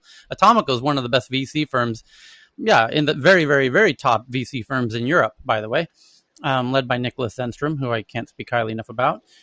From Sweden, by the way, started by two Swedes who moved to London, Matthias and Nicholas, who, by the way, he started Skype. And so Nick, after doing So Skype, hold on. So Harry joined Atomico at the age of 20, then left to do his own thing, started a podcast that he calls the 20-Minute VC, which has become wildly popular. And now the headline is that podcaster turned tech investor, which, by the way, it's backwards. He was a tech investor who became a podcaster, and then more recently went back to tech investing, has raised a new $140 million fund. Harry Stebbings secures investment from MIT and Rothschilds-backed RIT Capital. Congrats to Harry, and now he's got his own fund. Congrats to him. So what's interesting, Tyler, is that when you look at the next. So one of the comment is that when you look at the next 10 years, you're going to see this bifurcation of where the media and venture colliding. All right. So we saw that with Andreesen Horowitz. How he is building his own content platform. Allowing them to bypass the traditional media. To attract entrepreneurs and reaching out to them directly. So I think this is going to be a battleground. I think it's an interesting space going into the thread. There's another article about Spotify's in the news again for another reason today. They just acquired another very high profile podcaster, like they did Joe Rogan for a reported $100 million. Now it's reported that they have acquired Alexandra Cooper of a podcast called Call Her Daddy for $60 million. So it says Spotify Inc.'s executive deal with Call Her Daddy podcaster Alex Cooper's Call Her Daddy podcast goes exclusive to Spotify starting July 1st and is reportedly netting a cool $60 million for this Spotify deal. Now, what will be very, and just to give you an idea of how podcasts are now big business, and the previous article about Harry Stebbings is a great example. He really expanded his reach as a result of the 20-Minute VC podcast. And no doubt that played a significant role in his ability to raise that $140 million fund to be an investor. And at the age of 24, no less. He's truly brilliant and swings by Stockholm from time to time where we've had the chance to hang out. But this other podcaster who just netted $60 million for Alexandra Cooper for her Call Me Daddy podcast. This is, as far as I'm aware, there's probably others. Oh, well, Spotify also acquired the Obama's podcast exclusive for Barack and Michelle Obama when Barack came over for the event that Daniel and my friend Ash organized together called Brilliant Minds, where Obama was a guest. But ideally, Spotify doesn't want to keep paying for these. That's why they bought Anchor, right? They want to become the Netflix and not have to pay for content. I mean, this is a Barstool. But Calling Her Daddy was this massive podcast from Barstool Sports, which is another sports media startup. Mm-hmm. Oh, that's a part of Barstool? It used to be, and they got into a massive fight with the CEO. And if you're into that stuff, it was all over the Page Six type, media. Yeah. But if they have to keep paying, it's not sustainable. Just like Netflix, to keep paying for content, they eventually have to create it in house because podcasts, that the catalog of podcasts isn't as monetizable as music. Music lasts Right. forever. People Hang on listen. 1 second. My side chick was trying to talk. What's up, Amanda? Yeah, I like the new title. Thanks. You're welcome. And anyway, Side but I chick, was she better be your main chick, bro. well, somebody's already in that spot, unfortunately. So That's why he's she's number the side two. chick, bro. But yeah, getting back on topic, that's exactly how we're competing, though. But one thing I wanted to say is notice how today, though, Spotify or us, SiriusXM, now we're in the media for what podcasts we're putting out there, not for what artists, what podcasts. And so it's very interesting how, again, the music and how streaming, we're kind of going a different direction. Podcasting and audio is the hot thing. It's like music, I don't want to say it's out the door, but it's becoming on the back burner. Now we're kind of fighting over podcasting. So I think that's something else interesting. I was just looking at the statistics of podcasting and trying to figure out exactly how these platforms are going to work through the what audiences they're going to attract, because we've seen this sort of weird separation of people who are going into like Twitter Spaces, and then there's Facebook that's doing it. Clubhouse. They're attracting very different demographics, but. So I'm not sure how some of these are actually going to really work given the current statistics. So what they have is like 55% of U.S. consumers over 12 listen to podcasts. Most are women, most are men. It's close to 60% men, and the number, like, this is what's interesting is the age. So 49% are 12 to 34. And 22% are over 55. So Facebook's demographic is increasingly older and fringe. So what I see happening there is basically InfoWars revisited. That's kind of where their audio, I think, is going to find their biggest audience. I don't think that's great, but I think that's probably what's going to happen. In Spotify, their demographics are directly in line with what podcasting demographics are. So I expect to see like a large number of the general topic, especially like male-driven podcasts, and then if there are other podcasting apps start forming and branching out, I think it's going to be interesting to see where the virality comes from, because what we're seeing now is everybody's so in their bubbles that they're basically like only staying within their own select ecosystem. I don't know that we're going to have a lot of cross-pollination in these different platforms of people who are going from one platform to another. I think they're mostly going to sort of find their tribe within a particular platform and stay there. I agree with you, Alexandra. That's just what I was thinking this morning. Yeah, so there is a bit of tribalism for sure. Jesse? Well, no, it just also ties into the advertising thing. I mean, just one thing to add on the advertising. A big downside to having a no ad subscription model is that basically the rich people pay, and then they get taken out of your advertise. Then the premium brands don't want to advertise. You can create a really bad negative feedback loop, which is why a lot of times they'd rather just learn what the rich people are buying, and maybe you pay for less ads or you pay for premium content or something. But you incentivize up, because if you start pulling out the top end purchasers, it's bad for your advertising revenue. Yeah, by the way, Facts. somebody just DM'd me. We got this new tweet now that I just retweeted from the Tech News Twitter account. And here's the tweet. I'm reading it. You'll see it from the Tech News Twitter account at TNATW. It says, "It's here, TikTok ads in-app shopping." And you can see the US TikTok shopping of a TikTok dancer dancing, and you can now click on the shit and buy it. There's a buy now button with the price and a little shopping cart built into TikTok in the US. It's now live. Look at the So you buy the dancer? You can buy it on the hour. You can pay apparently by the hour to buy this dancer to come over and dance in your living room or something like that. Strippers? Tyler, that's actually they were doing that with, so basically, because they were already doing that with like ads, but so now they're just turning every video into an ad. Basically, yeah, but the influencer who's doing the crazy dances gets a commission if you buy their shoes or their shorts or whatever product they're hawking as part of their dance. To see it, look at it. It looks like it's very cool. I just looked at it. Just look at it. Super. Thank. I'm embarrassed to ask this. Is that person really?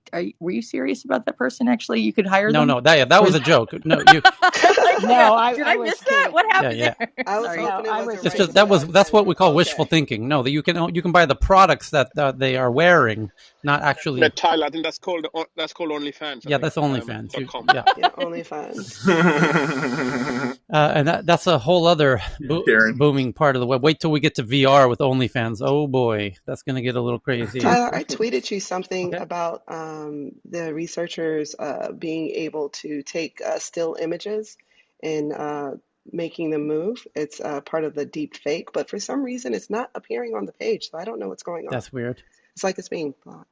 Yeah, I tagged you directly in it, so yeah, it was about the creation of deep fake videos, Okay. but I guess it's not I'll important. keep an No eye big out for deal. it. Faraz just shared a really interesting one. GM, General Motors, deepens its EV bets again, which is purely ironic for those who have been following the EV developments for the past, since the beginning when they launched what was called the EV1. And there was a movie called Who Killed the Electric Who Car? killed the electric car? And I love that movie. GM killed the electric car, and they took the cars out of the owners' hands, literally prying them out of their driveways, out of their garages against their will. In fact, the owners Yep. of these cars held candlelight vigils and memorial services for the death of their beloved cars that got sent to the junkyards against their will. I repeat, against their will. GM reapprehended these cars and sent them mysteriously to a junkyard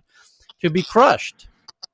This is why I keep telling people that billionaires, especially visionaries, are super important, because the only reason we have electric cars today is because one person was able to just do whatever the fuck he wanted without people being Correct. able to jump in and do And shit he like was that. told, you're not going to succeed. You are going to fail. And people correctly, rightfully, understandably made that argument based on who killed the electric car, because it was assumed, why is GM selling cars, then ripping the cars out of the hands of the very happy owners and crushing them? Clearly, there must be some weird government, crazy UFO bullshit involved. And so when Elon Musk is like, I'm going to start doing electric cars, people are like, you're fucking crazy, boy. Don't you know what happened to those EV1s?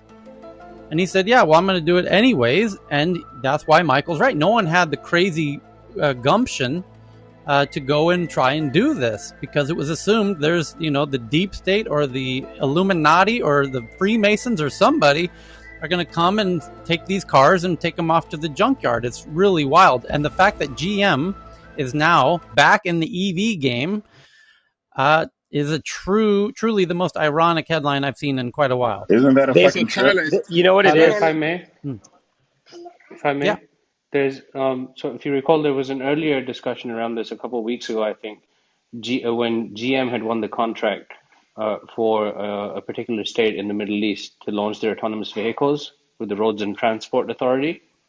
And this was on open roads. I mean, I'm not talking about, for example, something like the Autobahn.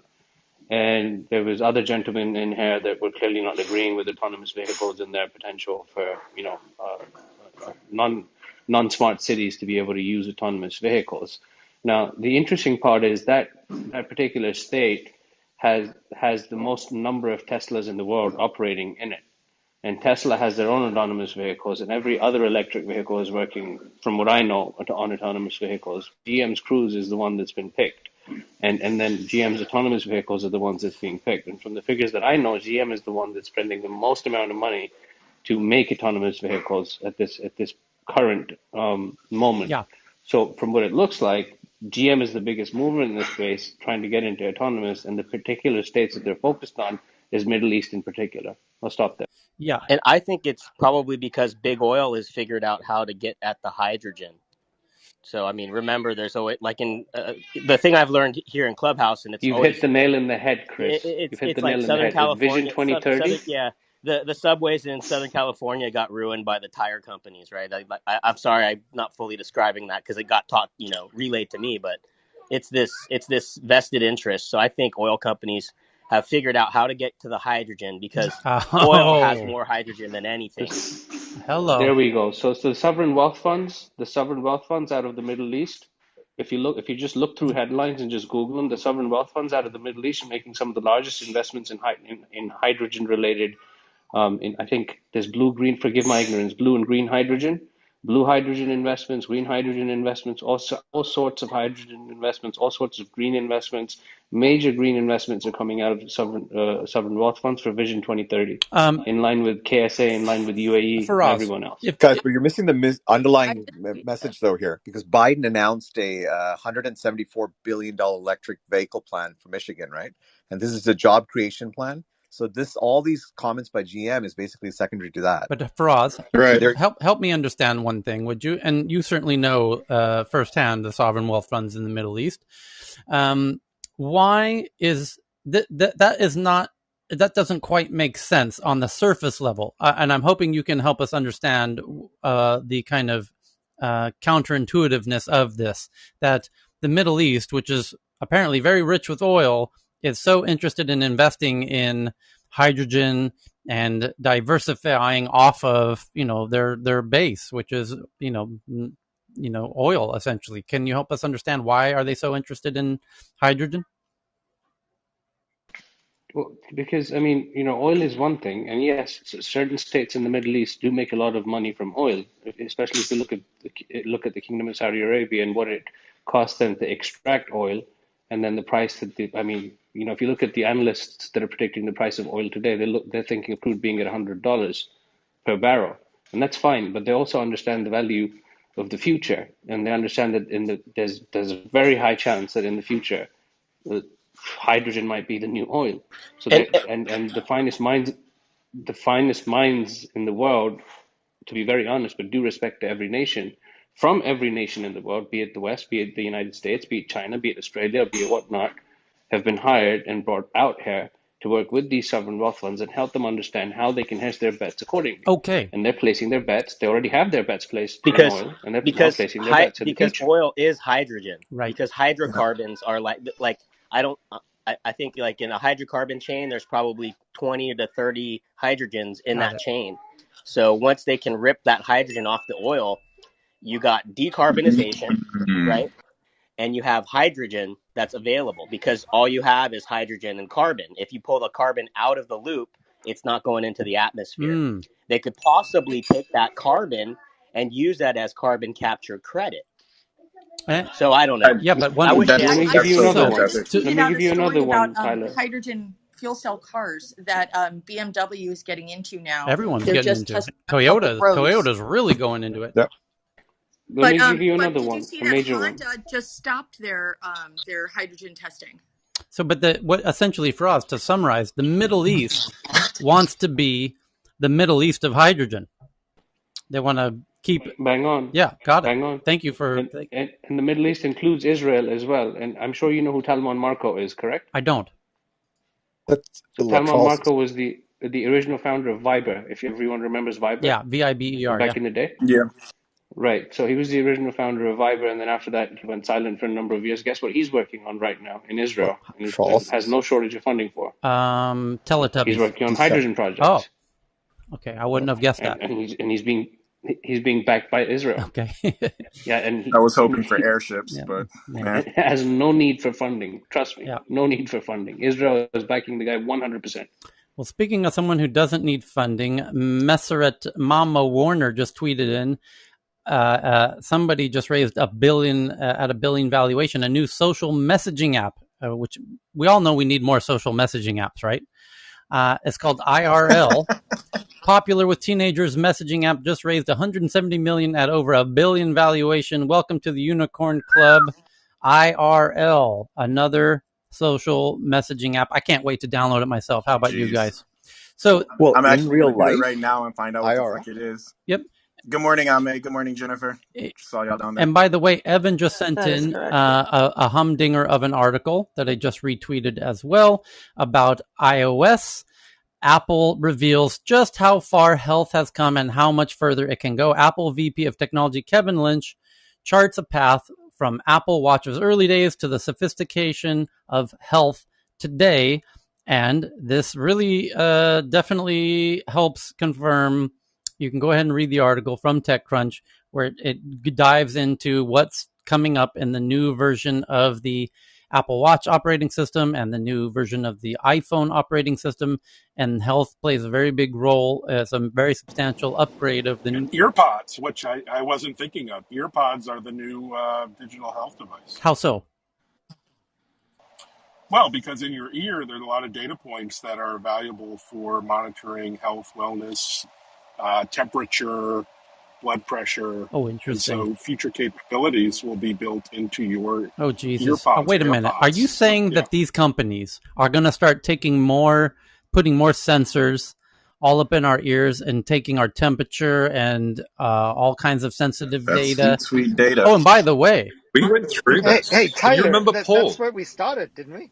This entire thing. yeah, but by the way, with the ear devices, which Apple is dominating, by the way, if they start to, Hearables, yeah, that's the word. yeah, if they continue to add more sensors to the AirPods, which you better believe that's coming, they did showcase, did they not, Michael? You will remember one of the most impressive elements of the Apple live stream event was they showed how when you're walking, the way they described it was if you're walking and they know exactly how you walk, such that if you walk even slightly differently, they can warn you many months in advance Yep. that you might stumble 6 months from now. Heyman, you can Yep. confirm we saw that together? Yep, Right. definitely. So, by the way, as Johan knows, who joins us on stage, they can also identify you based on your walk, your gait. You have a very specific way that you walk.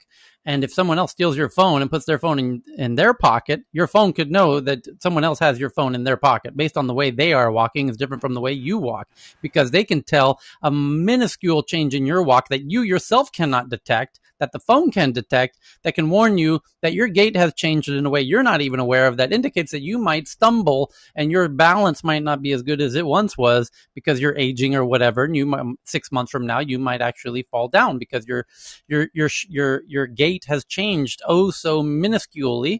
And that's how sensitive these sensors are in these devices. So you can imagine they could do the same in the AirPods, where they have different sensors that could detect minuscule things that we cannot detect.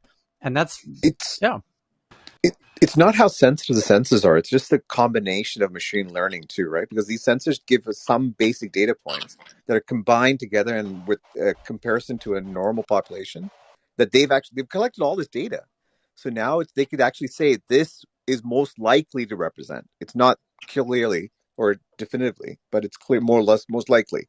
But what's interesting about that, though, Tyler and Heyman, is that, in my opinion, anyways, we were talking earlier about the, and it's so funny because you guys were really killing me over here. It was such a fucking buzzkill in here earlier. You guys were like, all this dark shit they're doing with data, and they're out to get you and da da da da da. And I was really gloomy, and then we rebranded it for a second, and I was happy again. And just like that. And just now, as we're talking about this, and we're talking about how they can monitor this, and they can tell you 6 months out. So one of my grandmothers just died 2 days Oh ago, shit, man! Sorry. I'm and sorry to I hear was. that. Oh, it's no, it's all good. I've processed. We knew it was coming. She lived a wild ass life. She was nuts. But did Apple warn you But she was going to die, though? And that's what I was about to say, Oh. is that with AirPods and with all these different monitors and things, is literally, as you guys were saying that, I was like, man, if Grams was having that 6 months ago, I wonder if we would have been able to know, like, almost to the T when it would Well, happen. that's We it. But knew Michael, she's in hang the on. hospital for the. That's the new subscription service. It's called Your Grandma's Gonna Die. It's $9.95 a month. Well, it could, but that's the thing. It God could be. damn. But Oh my God. well, first of all, Apple would. Other people would probably do that. Apple would include that just because people like me would go nuts over something like that. But I'm thinking about that though, and it's like she went to the hospital, and we knew generally that she was going to die within a week and a half. Any day now was the word, but if they could get that down to a more specific date, I mean, that's information that I'm sure many, many, many Na- people would want. I don't know if the arena's here, but NASA's doing a lot of that. They have what they call a digital twin, and it's basically a high fidelity simulation of you that can run 6 months, a year, years ahead of you, and warn you like, hey, when you started smoking at this age, this actually, did this to you. Stop smoking now, and you're gonna do this. Wow. So Florina is in it's here. coming. Do Florina, you really want can to Can know you when you your fill doctor's us in gonna imagine on that? go? grandma's gonna die at Yeah, app exactly. like grandma, wait, put Exactly. these in your ears. Wait, what are you You No, guys no, want to no. really talking It's know about? when you're gonna Guys, die? Florina. hang on. Can I just say 2 seconds? 2 seconds, Mike. Go ahead, brother. 1, 2. First of all, my condolences. Secondly, if you think about that app, and forgive me for making an example of this, brother, but I really must because you No, should no, look at this user. from the opposite side. Okay? Imagine if you had that app, all right? Hmm. And that app told you grandma has 2 days, and you Correct. take her to that hospital, and that app is connected to the world's best hospitals, the best data systems, etc., and they've already calculated through some algorithm the chances of grandma surviving. Hmm. Okay, and an algorithm is going to decide whether she gets to get taken care of by the hospital. Would you want an algorithm deciding that, or would you want you deciding that? Well, here's the Well, thing. And To for answer us, your hence, question, hold on, and to Michael. answer hence, your hang on, question Before directly. before you answer and that, hence, Michael. hang on. Hang on. Let me answer his The question real hospital quick. says, Mike, sorry, we're not going to take care of her because the algorithm suggests that the chances of us spending money on your grandma are really not worth it. Michael, So That's before where here's you the it's answer thing. really that, So here's crazy. the before you thing. I answer Here's that, the. apologize let for me that. give you a clarification of what happens now, though, right? Even now, if you go to the hospital and you're relying on one clinician or two clinicians to make that decision too, right? They're the ones who actually base it on their own experience and say to you, you know what? Typically, the patients I see who come in with these kind of conditions tend to live only so long. But Coming imagine if from a you did GP group sounds collect better, all. brother. Sorry? Coming from a doctor is much better. No, it isn't. I No, don't know hold on, hold why. on. I'd As rather I hear it said, from Heyman. I'd rather hear it from Heyman than from a Hold on, bloody hang on. no, algorithm. no. But what I'm trying to say for us is that it depends, right? What if you don't meet the Heyman at the emergency room? Heyman, why are What you if you need trying a to kill my scrub? grandma, Heyman? I'm Well, not. hang What's on up, one bro? second because here, But what I'm trying to Can say we is can we like get group. Michael to Can I respond to finish? Can Faraz? Heyman Yeah, finish? can we just let get me to go ahead Heyman and Heyman respond finish to his Michael? thought Faraz. But though, because also, Yeah, Heyman Heyman, never Michael. finished his thought. I do want to finish hearing your point Michael. though, Heyman, before I respond to him real quick. What was your point? The point is that you want this group, like all this evidence, to come from all around, because I think if you don't want to rely on one clinician, right? Even though what if the clinician's not the best and they've only seen like what if they're having a bad day, right? And they say, you know what, grandma, she's gonna die. Sorry, guys. Or I what if agree like with you on that point. I yeah, agree with you. And so you want that so to group. answer, right, I Hey, get let what him you're trying to finish. say, Heyman. And to answer your Yeah. question, Faraz, What do you call a Yeah, y'all doctor who keep Hey, finished interrupting him, so hang Oh, on hang a let him on, second, hang on, finish. Evan. Michael. Hey, Evan, don't This guy's overlap. hang on one second, Evan. Let me Mike. go ahead and answer this really quick, and then you guys can all kind of jump in there. But to answer the question for us directly, and thinking of, and I'm really thinking of Grandma Joe right now because I want to put myself in that position and give it to you as this is a real data point that we can actually use for later. I would still want that data. And the reason I would want that data is because at the end of the day, I don't think that when it comes down to it right now, an Apple Watch monitor or AirPod monitor is going to be sufficient enough data that they would use that to say that she can't get any kind of help or any of that kind of stuff. Like we're not at that point or even close to it where that It data will is be. precise enough. It can give us a general idea.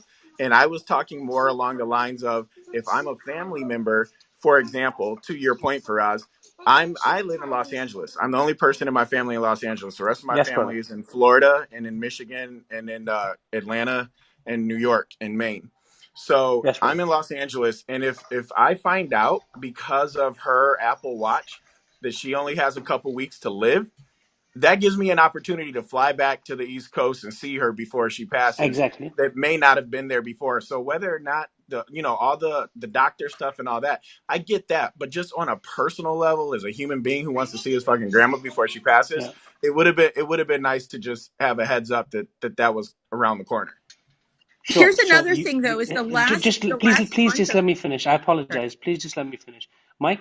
So that's the positive side. You get there, but it's going to get to a point where the data makes the decision. The doctor will not say to you, Mike, you're here, lovely. The data gave you the decision to be here, and the doctor says, Mike, there's 2 days left. We can still take care of her. Would you like for her to take those 2 days? Or do you want to take her home? Instead, the data says you got to take her home. That's the I will point leave that I'm that. I trying to will No. leave make. that. Well, here's the thing. I will leave that up to Grams. If she wants to, if she like, that's in her hands. Like that's not that her Exactly, but life is now the her data life. is Like telling if she you. wants to Now the do data that, is then. telling you go home. Now the data is telling you. The algo is telling you no way. The But that's hospital's not not. taking it. But so here's what I'm telling you though, Faraz, is at the end of the day, and this is, and you know how much I love Apple. You know how much I love technology. But at the end of the day, all this shit is just fucking tools. Like Yep. we're human beings. Like at the end of the day, that's all tools. Okay. Like But all what it's if you doing is can? giving But us what knowledge, if you and can it's. have grandma or the new Apple VR headset? Oh, bro, you already know, Tyler. You because and that's it. You already know. You already know. I'll do a whole fucking room about See you that. later, But grandma. So, It's She been will real, live her grandma. life. One last hug, Yeah, baby. Bring it in. Tyler, Bring she it will in live tight, her grandma. life. and So, one other Michael, thing, Florina, could you tell us a little more about that thing that Chris was talking about? I have no idea what you're talking about. But if I can make a quick point and just say that this data could be, um, it sounds like there should not be an assumption that the data is infallible.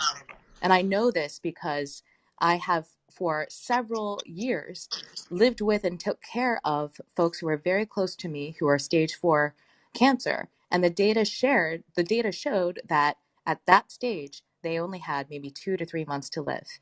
Because I turned around Thank their you. diet, I Thank turned you. around their lifestyle, they lived for more than a year under my care. So the data is not infallible, and to Heyman's point, clinicians are not infallible. But what you want is as much data in order Exactly. to make an Yeah. educated decision. Exactly. And I Excellent. 100% agree with that. And that's what my point was, which is that this is all, at the end of the day, it's all fucking technology meant to just give us more data. But we're human beings and we have to make these decisions. My dad had cancer. My mom had cancer. My sister had cancer. All of them are alive and well, and cancer's gone. And it's like, certain things. My sister had to have a breast removed and rebuilt and all these types of things. Like at the end of the day, we're human beings and you have to make these decisions, and they're very difficult decisions, but data is just data. It's supposed to be there just as more information for us to come to better understanding of where we're at, what likelihoods are of things happening, and then we just make decisions as individuals, Yeah. and when we're blessed with the opportunity as families. And Chris, I know you said that NASA had something. Florina said she didn't know what that is, but I would love to know more about that if you could send me the article, Chris. And by Sure, the yeah. way, There's a because guy named Michael, Omar in here who's like, I guess he used to be the chief or technology officer of NASA, and that's where I heard it. I'll get that info over to you, Michael. Sorry to I Okay, jump over just you. appreciate one you, I'd bro. love to Oh, say piece also, that of data too. that might be useful though is that so in the U.S., for those of you who are not in the U.S. has terrible healthcare insurance, and the way that we pay for healthcare is awful. But the one thing that studies show is that the last month of care is by far the most expensive month, and of that, True. the last week of care tends to be the most expensive of that. If you knew that the end was very near and you had the opportunity to say, well, should we just do hospice or should we do all intervention? And to Heyman and everyone else's point that, it's just information that you would know, like, well, is it more likely or less likely, given all the information you have, that this person will survive it? To not have to declare medical bankruptcy in the US, which is a thing, it's the number one cause of bankruptcy, would actually be something that I think would be useful. It sounds super harsh, but like if it were me and my kids had to go through this idea of whether or not, we should do everything intended for that last week or whatever, but the odds were likely that I wouldn't even survive it, I would never want them to go Alexandra. into debt or like have Yeah. a You financial know what's catastrophe. amazing? You just put a wild idea in my head, which is you're right. People are willing to pay thousands and tens of thousands, maybe even hundreds of thousands of dollars to keep a loved one alive in a hospital for an extra week, right? And that's not prime living on the beach, jumping up and down dance floors, celebrating on the yacht, popping bottles life. That's laying in the bed in a hospital for one extra week. And we're valuing that at, whatever we have, right? It's invaluable. People are going bankrupt over it. And it makes you realize that today or this week, as a healthy week when you can be popping bottles on the boat, that this week that we have is absolutely priceless, but we don't fundamentally understand that until we're in the hospital on the bed and it's time to write the check to keep grandma alive for one more week. And it's like, why can't we realize that each day that we have is, worth everything we Right. have? It's what an amazing point, Their Alexander. deathbed wishes. I And mean, then for me, also systemic racism in healthcare, as well as the systemic racism that is basically the foundation of which medical knowledge is built off of. If you even scratch the surface of that subject, Yeah, you will it's understand heavy. that because Michael is Yeah. black and his family is black, the outcomes data is grim.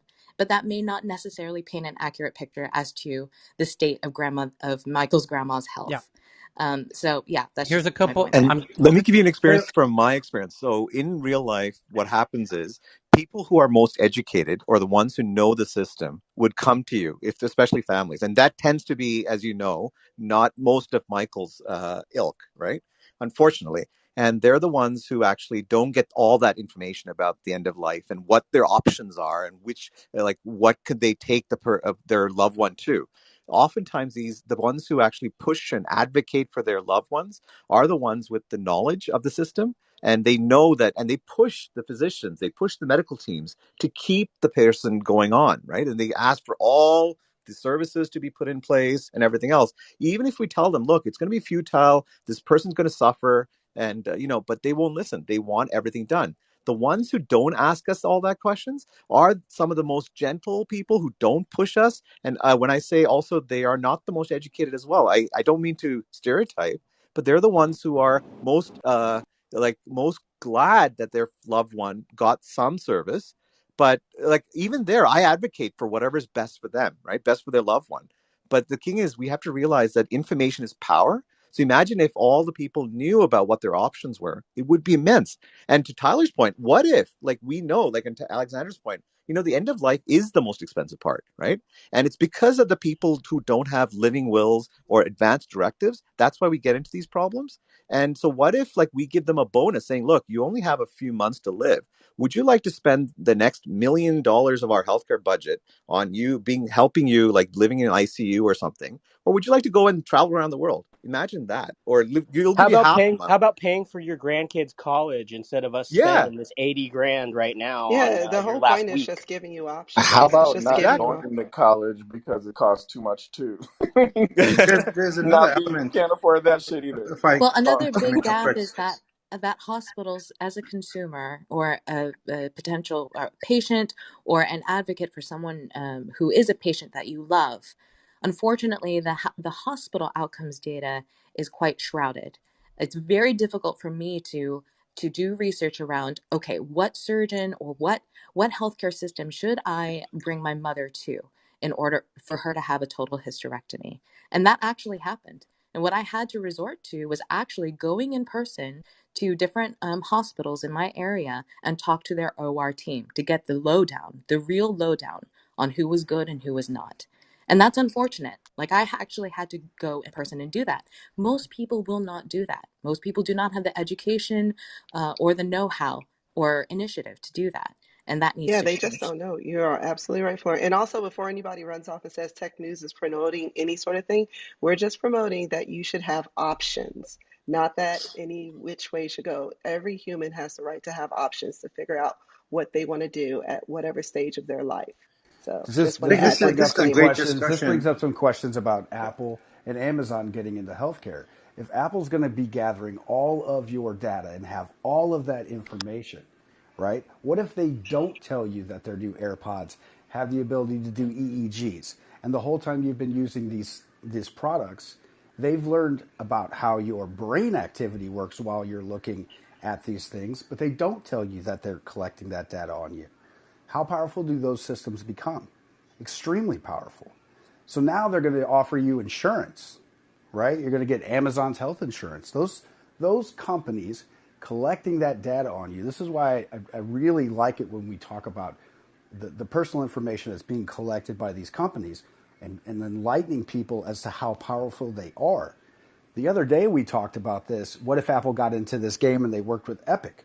Well, what if they decided they were going to work with the insurance companies and they sold your information to the insurance companies? How do you think that would change the Yeah, marketplace? shit changes quick. Check this out. I just got a DM. I cannot reveal the individual, but the individual says, just as background information, SAP, which is one of the world's biggest tech companies, by the way, out of Germany, is working on improvements to provide SAP customers running SAP systems on AWS to cope with Amazon's blocking of Google's Flock, which started this whole conversation. And this was just brought up in an internal call with 260 plus colleagues. And yeah, anyway, and then by the way, somebody just DM'd me something quite sweet. Manisha, who's obviously in the audience, says, "Hi Tyler, I'm a law graduate from India. Your Tech News Around the World Club has helped me understand the tech issues news better.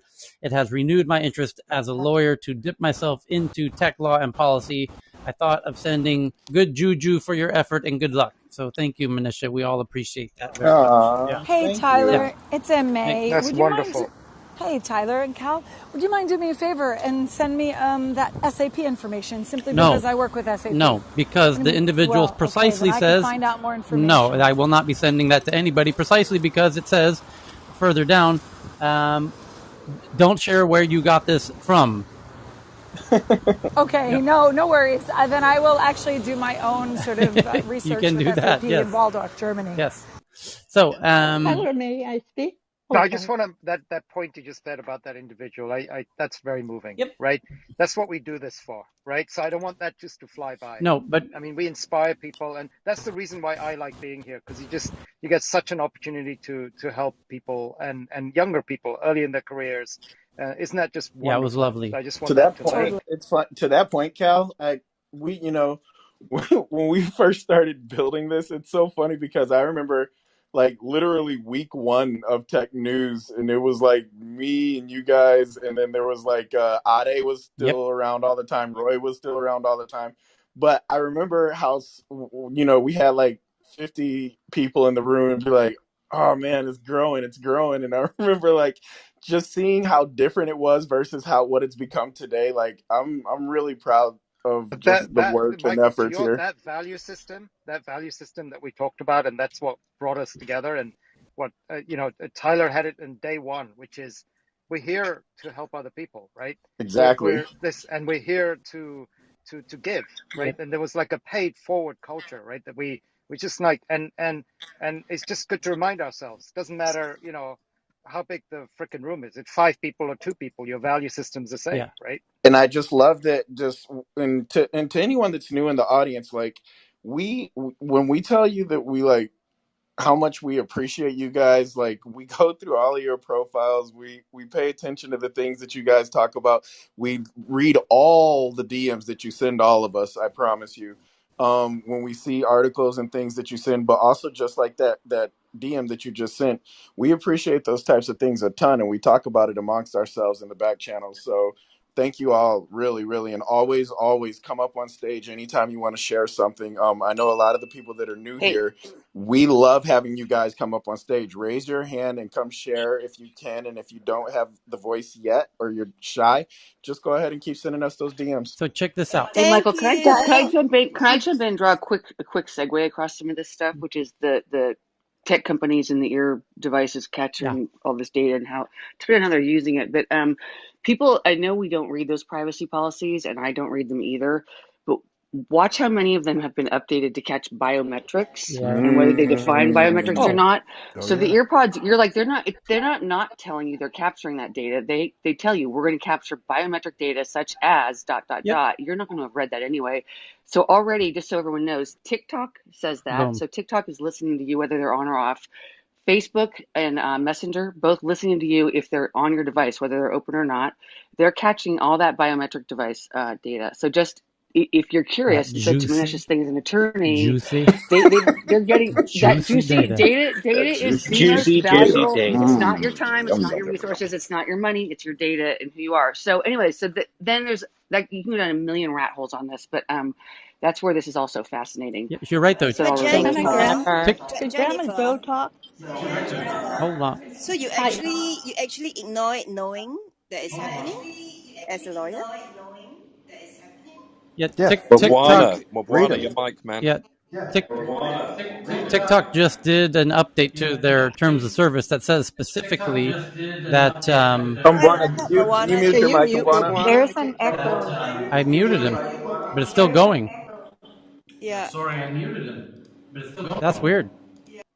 Yeah, I'm trying to mute him. Yeah, So, he's good. oh, okay. So, but TikTok, there was a headline about 2 weeks ago that TikTok is updating its privacy policies to include something called face prints and voice prints, which clearly means they're scanning your face and recording your voice and using that. And by the way, Spotify also, is now known that they are planning to use your microphone to listen to everything, the environment around you and your voice, to use that data to optimize its recommendation algorithms. And by the way, Jennifer's 1,000% correct. Every app is going to now ask in a very sneaky way to have access to your camera and your microphone, because that there's all kinds of amazing signals that they will be able to use and leverage as part of their AI to include as part of their algorithms to optimize their machine learning and whatnot. So to this point, somebody I think it was Radeja sent in, and I think I'm pronouncing her name correctly now, which is awesome.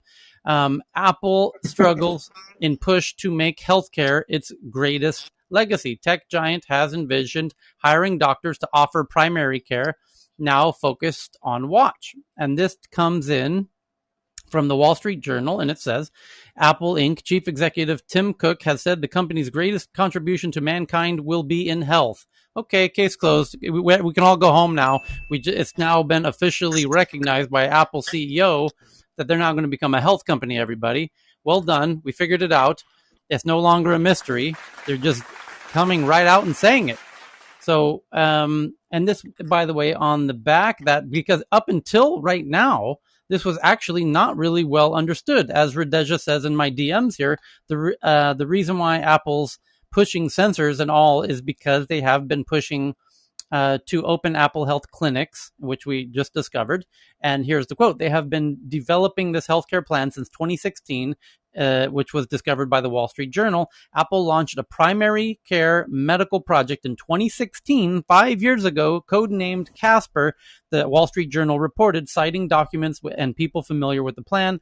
Apple planned to offer primary healthcare at its own clinics staffed by Apple employed doctors, according to people familiar with the plans. In 2017, it hired Dr. Sumbul Desai from Stanford University as its vice president of health to run the effort. And now in the Wall Street Journal right here, that just came out a few hours ago, Apple's chief executive officer, Tim Cook, the CEO himself, has said the company's greatest contribution to mankind will be in health.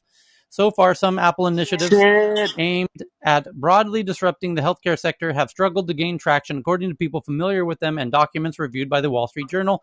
Apple has envisioned an audacious plan for healthcare, offering its own primary care medical service with Apple employed doctors and its own clinics.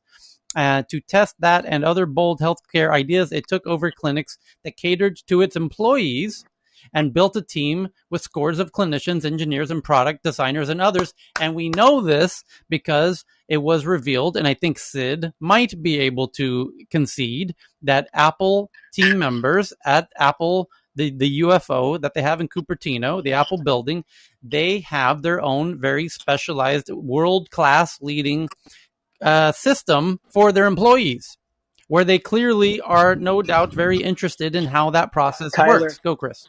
can we please do a room on this? There's a guy named Noel Guiana. He's a friend of mine from MedTech, and he's encyclopedic about the role of the payers in healthcare, all the different systems. But he's got some facts about Walmart that we would love to get some clarification on, because according to him, he says Walmart's got one of the best healthcare systems in the world. Sorry, I've got an air compressor No turning on. worries. Oh, But that's a basically, he surprise. says that as a Walmart employee, they will fly you to the world's best centers, depending on what you're dealing with. Right. If you have a heart condition, you're going to Cleveland. If you have something else, you're going to Mayo. And what they've discovered is they find the best of the best, and they figure out that they can send you there cheaper than having some local who can't do the job right work on you. So I would But love There's Mr. to no way get you're a Pincus, is doing room that on that I with this. have like the questions. cashiers, really? though, right? That's I like have strictly questions. management. Yeah, I have a question, but Part is that time, rippling yeah. down? Come on. is that rippling down to the people that are in the stores? Because that was I problematic believe a few I years ago, believe so. that That's the why I want to people in the know. stores That's why weren't I get, would love. yeah, the people in I this, believe so. yeah, That's why I'd love to have Noel because he's the actual person I heard this from. So So check this yeah, out. please ping me in next. I would In, like in to. in this Wall Street Journal article, it goes on to say Apple's ambitions, which aren't widely known, have largely stalled as Apple has shifted the focus of its health unit to something it knows very well, selling devices, specifically the Apple Watch, according to people familiar with its strategy, which is, of course, kind of the gateway drug to their sensors, which is going to track so much stuff. But now we're understanding that the AirPods will as well.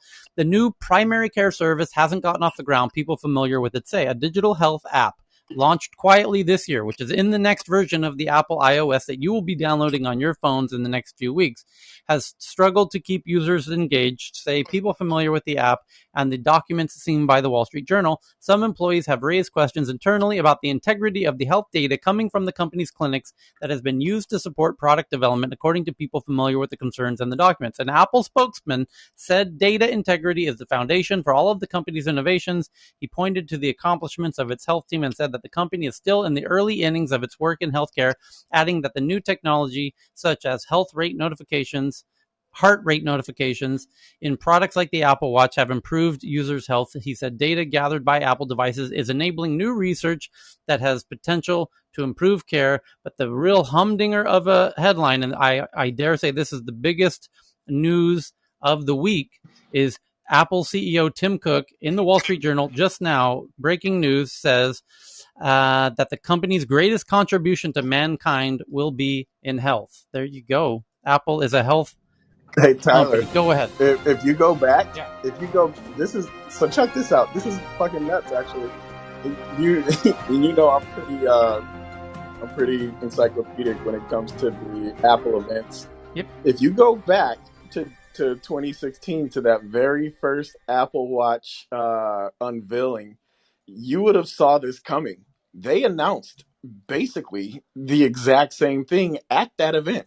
People, I don't think it was news then because it was so surrounded, like so focused on the watch. Nobody had seen it up to that it's point. it's They like they it's had like been it's like they how had been music got test. slammed with digital. Yeah, Like the exactly. bands signing these deals. Like, hey man, I'll sign this $1 million record deal. I'll It take was this super crazy. high cut. Also, Chris, we need to get lunch this weekend if you're free. But yeah, it's crazy, Tyler, because if you go back, they were working on the Apple Watch for literally 3 years before that actual event. And when they had the event, I remember they introduced there were like 130. They made a specific website like they always do that showed all the different clinics and doctors and the different prestigious people that they were thousands and thousands of hours of data that they were working with these different companies and whatnot to figure out how best to use the Apple Watch. And you know how, Tyler, you know how they always make those really awesome ads that kind of show you Yeah. theoretically how something can be Yep. used. They did the same thing with the Apple Watch at the time, and all this shit we're talking about that's gonna Yep. happen was in that fucking ad that they showed during the event. I remember watching that event, that what if ad, and I was just like, holy shit, this is They Apple's end game. they laid tracks down so far. I mean, Mm-hmm. think about it. Like Siri was actually, powered by visual voicemail. You have all these voicemails that people are getting, millions of them, and they were doing the transcription of audio Mm-hmm. to voice, right? So they had that baseline. So Apple's been gathering data on millions, hundreds of millions of people, longitudinal data for a long time. I mean, when the Apple Watch first came out, people were thinking it was already going to do glucose, and that it was already going to do blood pressure, and it was already going to do They said so much. They oxygen said as much saturation, right? in that video they made. They said as much. Like they very much told us like the plot points of like that's where it's going. That's where it's heading. These are the things we're eventually going to be able to do. And these are the different prestigious doctors and whatnot around the world and teams of people we are bringing into Apple to work on it to make that happen. Like this isn't a spur of the moment thing. Like this has been the plan since day one. Tim saying it out loud, Yeah. It's that's huge. that's pretty And crazy, and and, but and it's been the Asif So is. plan I don't know if all along. Asif is here, but he said that I'm sorry, Steve Jobs, was obsessed with health, yeah. obviously. And Yep. so, like, this had to be spurned by Steve himself a long time ago. He had to say, "Hey, look, guys, I love that Oh, we for can sure. make cat videos and make an app that does farts because that was what they were doing back Hang then, on, right? Chris. But we got to leave an So Wait, impact." Chris. I'd What love what to if speak to what that. if they froze Steve Jobs and they bring him back on stage to re-announce they've cured cancer? Come on. And the Would AR that VR technology would with that him. not Wow. be Would the best Apple keynote of all And it's time? available for free without a No, No, but no, subscription no. by clicking on the let's red do a but did No, icon no, in the hologram. no, house above Chris. right Let's now. do a hologram. No, no. They're doing live No, even holograms. he's Do a coming back in hologram the of Steve damn Jobs. flesh, y'all, and he's going to do one more thing one last time. He's going to drop Oh the my Could God! I mother But if could I you address of all The could technology. I if you address metaverse. guys if the you guys saw Apple the documentary called technology? General Magic, they actually went over this. It has Alan Key, I think K is his Alan name. Kay, yeah. They actually Love it. talk everything that you guys are talking about is in that Yeah. documentary. Steve Jobs is in it, and they talk about all the ideas they had. It just the people just So weren't ready great. for that type of technology. But yeah, watch General Magic. It's a So wonderful documentary on everything that we're talking Heyman just about. shared a related article from NPR. The headline is "When a Beloved Life Ends," like Steve Jobs, virtual hugs can replace human touch. And it's a really moving article that we just shared from the Tech News Twitter account at TNATW. You can do your own deep dive on that. Someone else just shared Where's Victoria? another really Could I share? another, Oh, I'm sorry. speaking of VR, I believe JT just shared this article. And apparently, Sony is now announced they are coming out with another VR headset, and the PSVR 2 reportedly planned for the holiday 2022 launch and end of year escape to new virtual worlds. A new report has suggested that Sony plans to launch the PSVR 2, its successor to the original PlayStation virtual reality headset, during the holiday season. And look forward to that. Thank you for that, JT. And by the way, This is Grandma Joe. the Google, well, yeah, I'm just going to read some headlines and then we're going to turn it back to the audience on stage to share headlines. So the Google store in New York, where the news broke about 2 weeks ago, where they showed renderings, there's now a tour of the first Google store in New York, which, by the way, is nearly next door to the Apple store in the Chelsea part of New York. So tomorrow, the first permanent Google retail store opens its doors to the public in a project that the company has been working on since 2016. Since there's only one Google store that opens tomorrow in New York City, with the company steadfastly not commenting on whether there will be more. Although I can tell you right now there will be in the new San Jose development project that Google's taken over downtown San Jose. You better believe they're going to put a Google store down there as well, near the Google campus. And you can now take a tour of the site. And I'm retweeting, and it's a truly beautiful design. There's now photos inside the store because it opens tomorrow. And you can get a glimpse by looking at the tweet, again, that JT sent in. Thank you for that, JT. And I'll pause because I got a whole bunch of other headlines because somebody's burning to share something. Go ahead. This is Joe. I wanted to address the Apple investment in Dexcom, which is related to diabetes. Okay. Um, I find it amazing the technology they use. The Dexcom company itself presents you with a packet that gives you a reader, but Apple has captured that app. So you put it's about quarter size prong into your belly. If you're diabetic, it reads every second on the second. I was unfortunate to inherit pancreas genes, bad pancreas genes. Had my entire pancreas removed because it died. And it is amazing that I can share the readings with my husband, my two kids. They're on the app because sometimes when you're a diabetic or you're brittle, you drop or you go high real quick. Well, this app that Apple produced lets me know, hey, you're going down, you better get some sugar in you, or you're going up. So the interesting part about it is it's good to have your family in touch with you, but the doctor's not keeping track of that. So it's happening, and for my sake, it's been life saving. But I imagine it can probably collect more than just my glucose data. Yeah. it's that's that. Welcome to the club. These are the topics we get into deep on a daily basis. Wonderful, amazing. Yep. So there's 5 minutes left. Tyler? Yes, before we hand it over to our friend Ben, who's going to do the Wednesday blockchain news. Ben, are you on stage? I know we've already read some interesting blockchain related news today that the Tiger King himself, Joe Exotic, is now launching NFTs from behind bars. So if you want to be like our friend Joe Exotic and monetize yourself from jail or wherever you happen to be, make sure you join Ben's room, which is starting in just 5 minutes. It's called the Wednesday The guy's Blockchain a conglomerate in News. jail. The guy's a conglomerate. Yeah, he is. But you can get in. If Exotic Joe can do it, you can do it. That's what I'm taking away from that headline. But Ben, can you give us a teaser on some of the another big headline that might be jumping off in the blockchain newsroom starting in 5 minutes? Uncle Ben. Donna's Ground control. Uncle Ben. Donna's on stage too. Donna. I Donna. think Good advice. Good advice. we're working on the headlines. I, I'll give one. I haven't given to Ben yet. I don't. It's in the blockchain space. Fox has put in $100 million to create NFTs for its programs and characters. And Tyler, I had one thing too. I don't know if we covered it.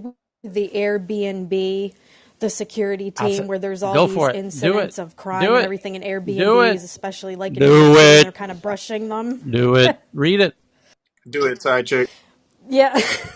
So I did tweet it yesterday, so maybe I can retweet it. So the bottom line is at Airbnb, they have this great rep, and so it's kind of like, well, why? But I guess they have a top-notch, what they call like a security team that basically goes in for PR nightmares and things like that and fixes them and kind of brushes them under the rug, so we never even hear about it as Airbnb users. And so I found that pretty interesting. But the article goes on to really talk about this security team. And as a New York City resident, I find that interesting because I haven't seen it in the headlines really at all. And there's stuff that is happening here with our Airbnb. So I found that kind of fascinating. I'll And retweet some it of out. the anecdotes are pretty terrifying. Yeah, it's a really interesting point, and it's a PR nightmare task force team because Airbnb loses tremendously economically when they get in the press for bad shit, like some house party gone crazy, someone gets a goat pregnant or something at one of these crazy sex parties, and then so they gotta Are send. you hanging out in my Airbnb? They gotta send in. I may or may not have been at that party at your house, Chris. I'm just but they send in the Rambo task force when they find out that there's a bunch of goats being sent into a house, so which may or may not have been Chris's house. But and somebody just in the audience, George, just sent in another awesome DM. By the way, he's watching CNBC live right now, where they are talking about Clubhouse's new competition from Spotify, but yet the people on CNBC don't seem to fully understand the value add that the Spotify has that we are discussing here in Tech News Around the World. And that's because we're a bunch of smart cookies here at Tech News Around the World, a little smarter than your CNBC types, them old hands over there at the big mainstream meter don't quite seem to really grapple with what exactly is going on in this social media world, if you know what I'm saying. So thank you, George. Yes, we know that we're a few years ahead of CNBC on this stuff. You've been on fire from the start to finish today, Tyler. It's completely on fire He today. did one of those rich white people bumps. Ben, who and Donna, who are doing the Bitcoin news, they're going to kick that room off in about 30 seconds. And if you want to be like our friend the Tiger King, and you want to get some of that juicy NFT money, you want to get yourself over to that Wednesday blockchain newsroom, which they're going to be starting any minute now, and we're going to jump over there shortly as well. Because not financial advice. No financial advice at all. No, but shit's getting interesting. Some of the other biggest headlines that we didn't even touch on today. Microsoft there's a company called Microsoft. You guys ever heard of this thing? They're launching. Are they new? They have an unveil event where they're going to reveal something called Windows 11. And apparently, the big update to Windows 11 is sounds awful. Get this, rounded corners, folks. You heard it here first. They're actually putting Apple, like, finally, here we are, 2021. Well done, Microsoft. You did it. What about screensavers? Are we going to get Apple's screensavers? talking about resurrecting their CEO from the grave, and Microsoft managed to put rounded corners. Rounded. They finally did it. Well done, Microsoft. You figured it out. You lost all that market share because you wouldn't do the rounded corners, and now you're doing it. You did it. You did it, Microsoft. Remember. We need to talk about this next time, Tyler. But remember when they made a phone? Oh my God, yeah. Yeah. So We did got to You talk mean about the that next Zoom? time. I'm listening to this show on the Zoom, man. Oh my God, the Zune.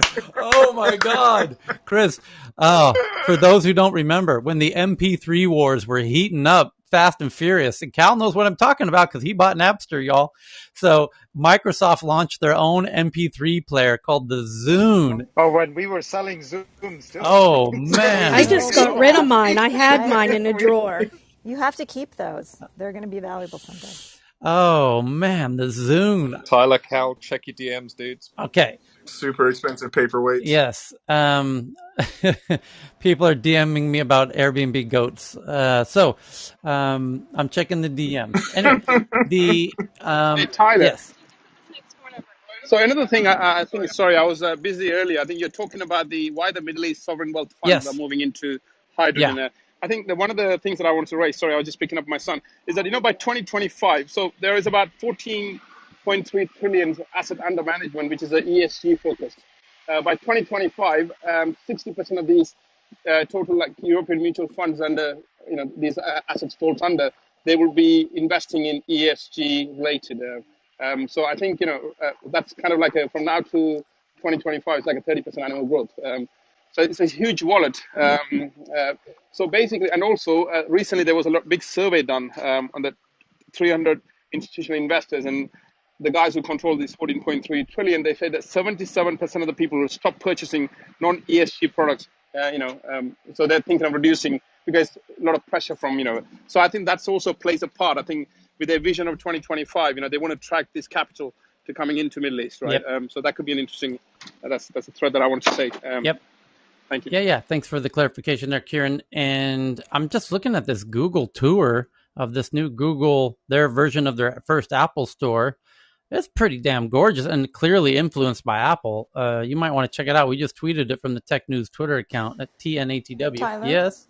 is it in the Chelsea market in New Yes. York I City? don't know if it's in Chelsea Market. It's in Chelsea. But Yeah, I think it's on. Is it? It's not in their building that they have right at the water there, which is really it beautiful to is. begin Well, the with. Google owns that Yeah, building. I was just there this past weekend and I didn't see anything in there. Yep. I would I think don't they're know. Maybe I keeping it was a little. It opens tomorrow, so if you can report back. Somebody, I believe, Ken just tweeted. This is a humdinger of a tweet. Holy cow! Hold on to your chairs.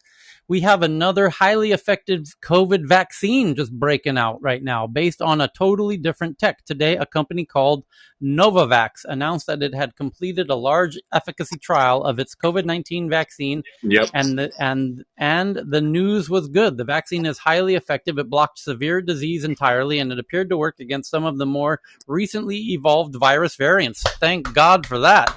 The company I made some money on them this morning. the company said it can produce 150 million doses per month by the end of the year, and that the vaccine is stable when stored with normal refrigeration. That is another huge game changer for the developing world, by the way. Yeah, this is huge. I've been working with the NIH since April on the ventilator company that I'm in, Yep. and they've been talking about this a long time, and this is awesome. Plus, it's I think a Maryland company too, so really good. Huge. Novavax. I'm retweeting. Yep, Yeah, Maryland. thank you for sharing that fantastic headline. I take it that It's actually one of the old school, like the not the new the new form of vaccine that the others were fast tracked. uh-huh. This is actually the old protein form of vaccines that they do, and so that's why they think it might be more effective. And I think they're looking at making it booster shots for the U.S., which I think you have to get every year. But it's amazing. Cool. And Amanda, thank you for your tweet. I'm now retweeting it about the Airbnb goat sex parties that they're having. Did she send you the picture of her Zune that she has on her lap No. right now? Yes, I have a Zune. I just got rid of it actually. Is it brown? Do you have the brown Zune? Oh, Yeah. yeah. What was there? Two colors? Hey, I remember the brown, the like purplish brown. They were. Yeah, I love the brown. Yeah. I want more of them. Vomit brown. Yeah. hey, Tyler, Yes. just a Yeah. question.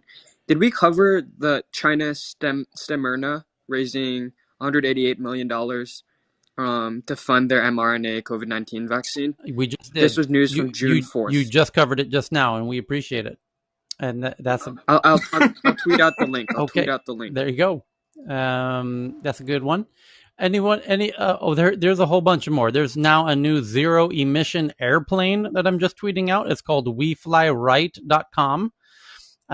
Transforming flights inside and out. Wright is committed to making every flight more efficient and better for the environment. And you can actually see the airplane. It has a kind of a unique design. What else do we got here? Harvey Weinstein is. So they fly in circles. Well, that's one way to do it. We fly right. Yeah. They just only make right turns, no left turns. Kind of like FedEx. Facebook Zuckerberg drops off top CEO list at Glassdoor. I'm sure he'll get over that, crying into his pile of billions of dollars. Veteran Chinese astronaut to lead space station crew maiden flight. The Shenzhou 12 is China's first crewed space flight in nearly 5 years and will be led, and this is their third mission. They are sending a team up into space. And good for them. And China's internet watchdog intensifies clampdown on chaotic online fan clubs. Interesting article from South China Post that China's looking out for. And another thing could be interesting. Today is the Federal Reserve interest rate decision. I know that inflation, stock market, tech stocks all plays an important part in this room.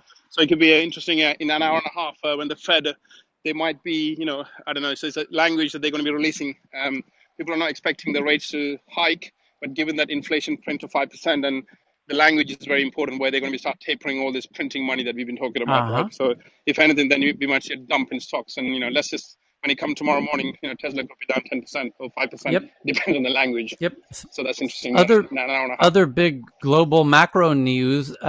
Remember we reported that China had just announced their birth rate is declining faster than expected, which I guess makes sense when you realize they had not released that data as they're supposed to every year, and for 2 years they didn't release it, and that was kind of a little bit of a warning that maybe things weren't heading in the right direction. And but now that they've released it, it's the cat's out of the bag. And now the headline coming in is that Singapore also having the slowest population growth since their independence. And they are not alone. All of Asia, Japan, China, everybody, all the highly developed countries have rapidly declining birth rates. And you might be wondering, so what? That's good for the planet, right? Well, yeah. I mean, from Mother Nature's perspective, that might be a great thing because it's incredibly concerning to economists, because once your population has less young people than old people, you can't pay for all those old people's pensions, and shit starts to collapse very quickly. And that's very, very concerning for countries. They start panicking and wars start happening and shit gets crazy very quickly. Just keep an eye on, put a pin. And Tyler, that's again part of the reason apparently the COVID was started. Nothing conspiracy here. If you look at the 80% of the death rate is over 65, 70%, 65 years old. I think that kind of gives an indication of how much the world is saved versus the money printed. Put a pin in that thought, because we will come back to that very often here in Tech News Around the World in days to come. Billionaire investor Peter Thiel is backing a new $100 million fund in the Nordics. To invest in Nordic technology startups. Well, welcome to the party, Peter. Where have you been? I do the biggest tech event in Scandinavia each year with thousands of folks. This year we're doing it. It's called the Nordic Tech Tour, and it's going to be a collaboration of Copenhagen, Oslo, Stockholm, and Helsinki, the 4 Nordic capitals. We have our own cruise ship. It has room for 1,500 folks, investors and tech VIPs, and we're going to be doing speaking events on the boat because we don't need a PA system and microphones no more because we got Clubhouse, y'all. So the speakers will be on stage on the boat, all plugged into Clubhouse with their earbuds in, and you will be able to join in as a virtual audience and maybe even virtual speakers while we have actual speakers sitting on an actual stage with an actual audience, and we will merge the two. It'll be a fun hybrid event. Just a little innovation I came up with, folks. I call it hybrid events. So Tyler, you should call it the Love Boat. Hey You should call it Tyler, the there Love was Boat. a news that just came out in the tech news in Holland. They just introduced the fastest e-bike that goes up to 28 miles per hour. nice. Oh, by the way, That's like super you know fast, those man. little That's crazy. scooters, like the Lime scooters, the Bird scooters, these little, you stand on, it's got two little wheels, and you Yeah, actually, they're really like cool. a little French dude with with a beret, you can feel all Yeah, fancy.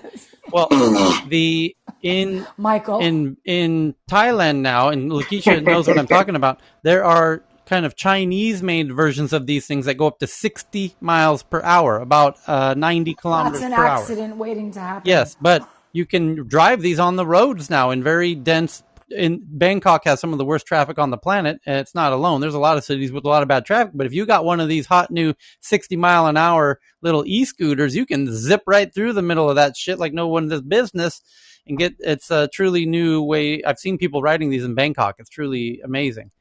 Yeah, that was the visual that came to mind when you just asked about the scooters, because I see it all the Yep. time. And traffic isn't, I mean, the traffic, of course, is bad, but it's when the traffic is moving and you've got motorbikes and tuk-tuks and cars and scooters. And I'm like, who is this guy that's racing down the street or the soy, maybe with a helmet on and zigzagging through traffic? It's crazy. Yeah. We have them in the city, in New York City. I'd love to see them go at 60 through the city. That'd be something. It's Crazy. wild, but they're making these incredibly tough versions of these little scooters because cities, if you do the rental programs that are so popular, like the Lime scooters or Bolt scooters, Paris has like 20 different brands. The city forces them to be limited to about 20 kilometers per hour or about 13 miles per hour for safety reasons because people are stupid and they're going to fall down and injure themselves. But if you have your own bike, then you can juice that sucker up. And those the expensive ones, they cost $1,500, but they go up to 60 miles an hour. It's a little scooter, and the batteries are huge and they last quite a long time. They got a lot of torque, and they can carry a lot heavier payload as well. But that's an interesting new development. I got so many headlines here. Amazon blames social media struggle with fake reviews. As you may or may not know, Amazon sells a lot of products. It's a website. You buy shit. And there's a lot of fake reviews on Amazon. You may have seen some of these. And so Amazon blames social media for their struggle with these fake reviews. Amazon says sites are now slow to act when warned that fake reviews are becoming solicited on their platforms. And what they mean is Facebook and others, all these other platforms out there where the sellers on Amazon are intentionally paying for fake reviews because that's the name of the game in Amazon. The more good reviews you have, the higher you appear in Amazon, and then you appear first when you're selling your shit, and you sell more shit because you've got more good reviews. So naturally, And people are willing to pay a lot for that, Tyler, like upwards of $100. Yeah.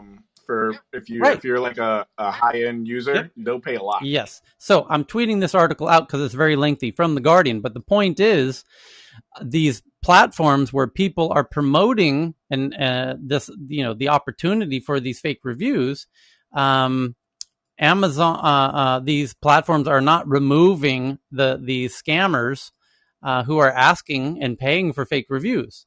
And so it's causing Amazon a lot of headaches because it prevents Amazon from doing much about it because they want to nip it in the bud at the source. And the sources, of course, are their competitors.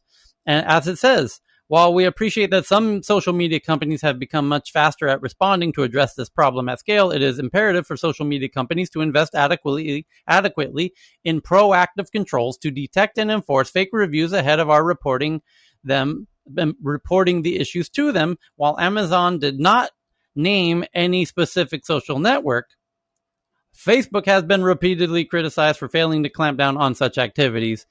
And so after we enter... This is a one area, Tyler. Blockchain can really eliminate this issue. Yep. Blockchain, it's a classic, fitful situation True. like this. It says a Facebook spokesperson has said fraudulent and deceptive activity is not allowed on our platforms, including offering or trading fake reviews. Our safety and security teams are continually working to help prevent these practices. So, but until there's an actual punishment, the beatings will continue. Go ahead. Yeah, the thing is that fraudulent behavior on Facebook is a real triumph of the platform. I'm a part of a network where we, during the first 6 months this year, have found more than 247,000 false ads on Facebook. So, yeah, I can guess where that came from. So here's a big fundraising. Waymo, which is Google's autonomous vehicle network. Google is one of the three big players that's trying to fight to be the future of autonomous vehicles. And this is critically important battle that they are in between Amazon, Google, and help me out here, Tesla.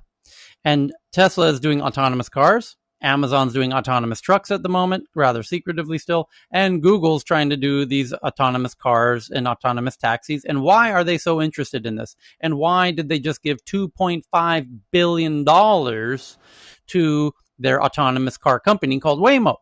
Well, that's pocket change because they know they're going to make $1 trillion in the next few years from their autonomous vehicles. So investing $2.5 billion, they are very happy to do it because, and by the way, also participating in that round was one Andreessen Horowitz, investing in along with Google in Google's own autonomous cars.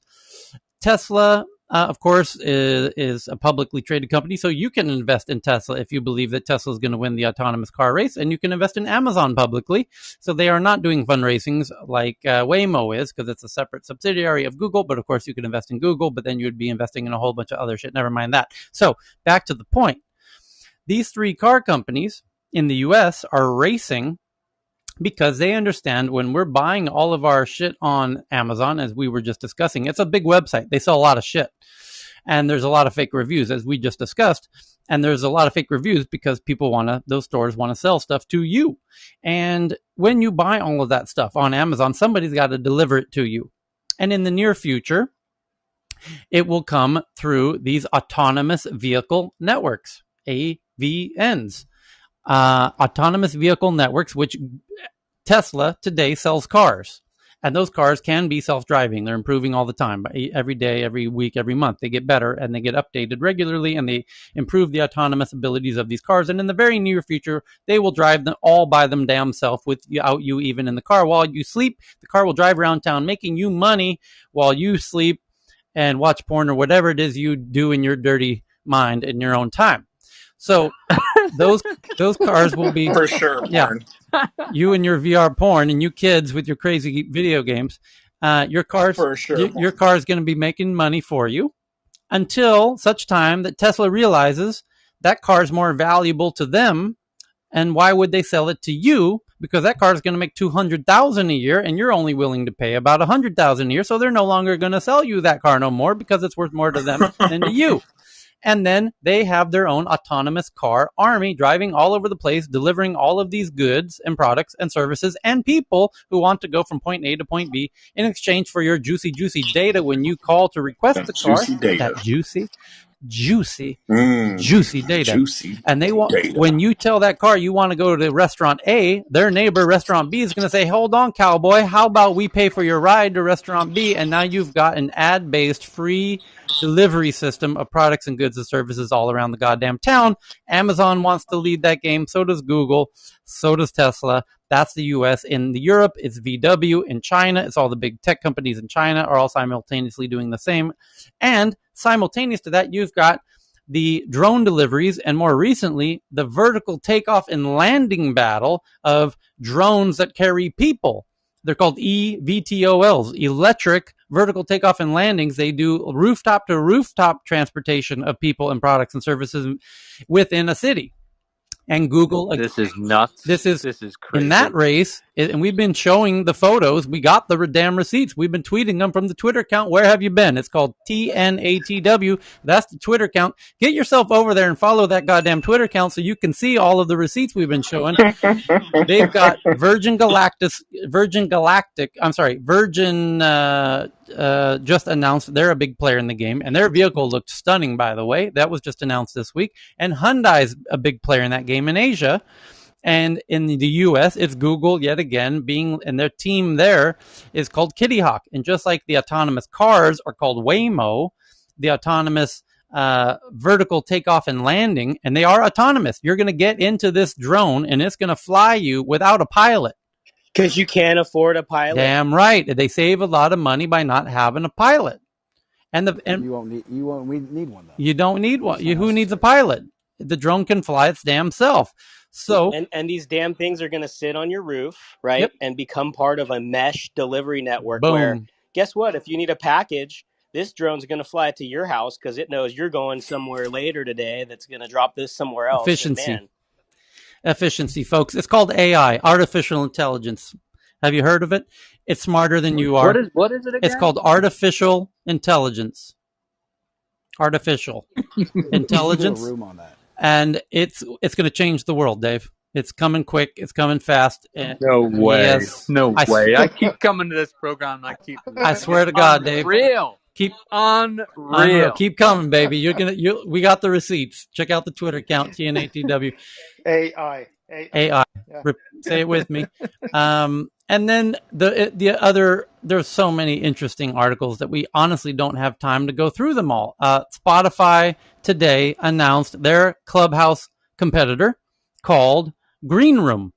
And Greenroom, you can see it by going to the Twitter account. You can get a good glimpse of this sexy beast of a product called Greenroom. It's a sexy looking thing, and you'll say, my God, that looks like Clubhouse.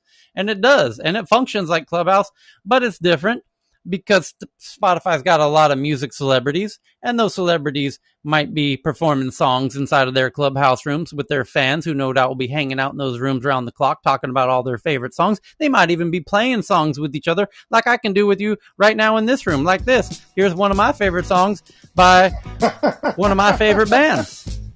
And I might ping them in to play their damn song for you in a virtual concert, and I might charge tickets for that, son. Welcome to the future. Today's the best. Thank you for coming out, everybody. We appreciate y'all. And so Spotify just launched what they call Greenroom. And by the way, yesterday, Facebook launched what they call live audio, I think they're calling it, are they not? And Mark Zuckerberg jumped in there him own damn self yesterday to do a little pilot test to see if that thing would crash. On a Tyler, how come with a terrible I'm gonna date myself here, Tyler, but how come this is like when people started charging for parties at keggers, right? Oh my God, you know? Chris, did we go to high school together, bro? And then someone suddenly realized, yeah, man, if we just had everyone pay $5, we could buy like 10 kegs right now. Shit, dude, that was my whole childhood. And then that's after about your 30th party, you're like, shit, why don't I start buying the kegs? Why do I? Yeah, where's the nitrous? Yeah. So, we must have gone to that was my whole high school. Jesus, man, what a flashback. California is just one big kegger, one big experience. High school kegger party. And by the way, if you grew up on the border at Tijuana, that's when shit got real interesting. You may or may not We're still awaiting that story. You may or may not have spent the night in a Tijuana jail, by the way. And if you did, you know what I'm talking about. And you may have paid. That was high school. And you may or may not have played La Bamba to the sheriff to get you out a few hours early on your guitar. Yeah, the age limit down there, L, is 18, and then they don't even care, even though it's 18. Yeah, my parents were so strict I couldn't do any of that you stuff. bring what they call wild. bribe money with you. Like you keep it on your sock and you like, no, don't spend this money in case you like, that's your bail money, son. That's your bail money. So by the way, Cheryl just dropped a humdinger of an article. Apple says it's time to digitize your ID, ready or not. I shit you not. That is the headline of that article. Apple says, oh yeah, absolutely, it's time to digitize your ID, ready or not. Digital driver's licenses have been a slow start in the U.S. so far, but iOS 15 wallet will give the nascent technology a serious push.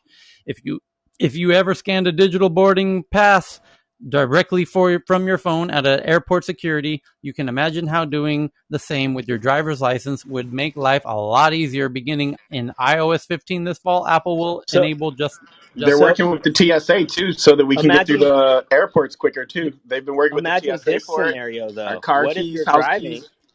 What Did if you're y'all let them driving and the finish? cops know who you are before you even get pulled oh over, right? snap.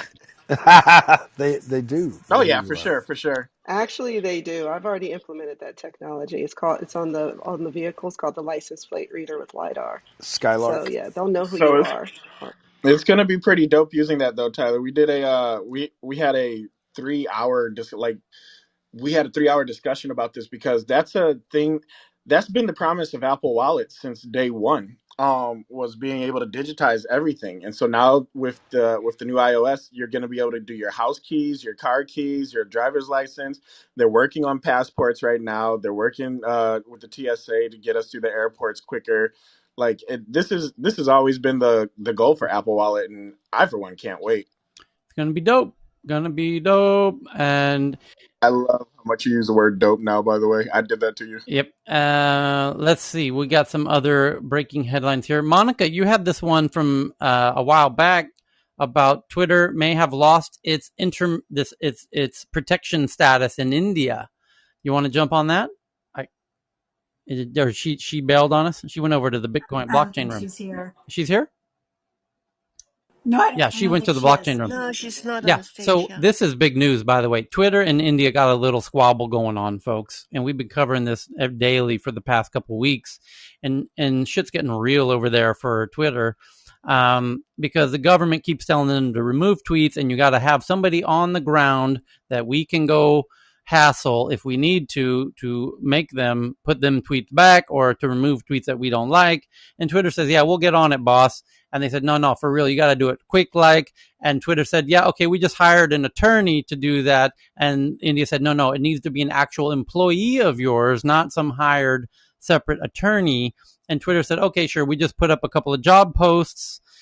But that was the past 2 weeks. I just summarized for you very quickly. Literally, that's precisely how it played out. And now the update is Twitter, India says, guess what? Too late. We saw your job post. We told you had to get it done last week. You're dragging your heels on this, you lazy SOB. Now you've lost your protection, and now you are responsible for anything said on your platform. Meaning, normally platforms like Twitter and Facebook and Google, if there's a lot of jackasses on these platforms, believe it or not, who say really stupid shit from time to time, but the platforms are not responsible for what the jackasses say. Right? In America, it's called Section 230, Safe Harbor Clause. And that's why you see idiots on YouTube spouting stupid shit all the time. But YouTube's not responsible for their stupid jackass comments. But India had just told Twitter, guess what, Twitter? You're now responsible for everything everybody says on your platform. Have fun, everybody. I'm sure no one's going to say anything in this country of 1 billion people that upsets the government anytime soon. It might take, 5-10 years before somebody says something stupid on Twitter in a country of 1 billion people. Well, it only took about 32 seconds, and they've already apprehended that individual, and they're already pressing charges against Twitter for people saying stuff on their platform that they are now legally responsible for. And so now Twitter's in hot water in India. And now you understand why Jack Dorsey wants to make a decentralized blockchain Twitter, because then they won't be responsible for what people say on their platform, and they won't be able to remove it. And they're going to tell India, we can't do anything about it. It's on its own blockchain. You try and remove it, and good luck removing it, because it's not on any one server system. It's not on some data center that you can go to and beat with a baseball bat. It's on tens of thousands of people's computers all around the world. Good luck finding all of them. And that will be a very interesting moment indeed. And that is that leads to a whole other interesting shitstorm, which is the battle of our era, which is centralized versus decentralized. And who's going to win?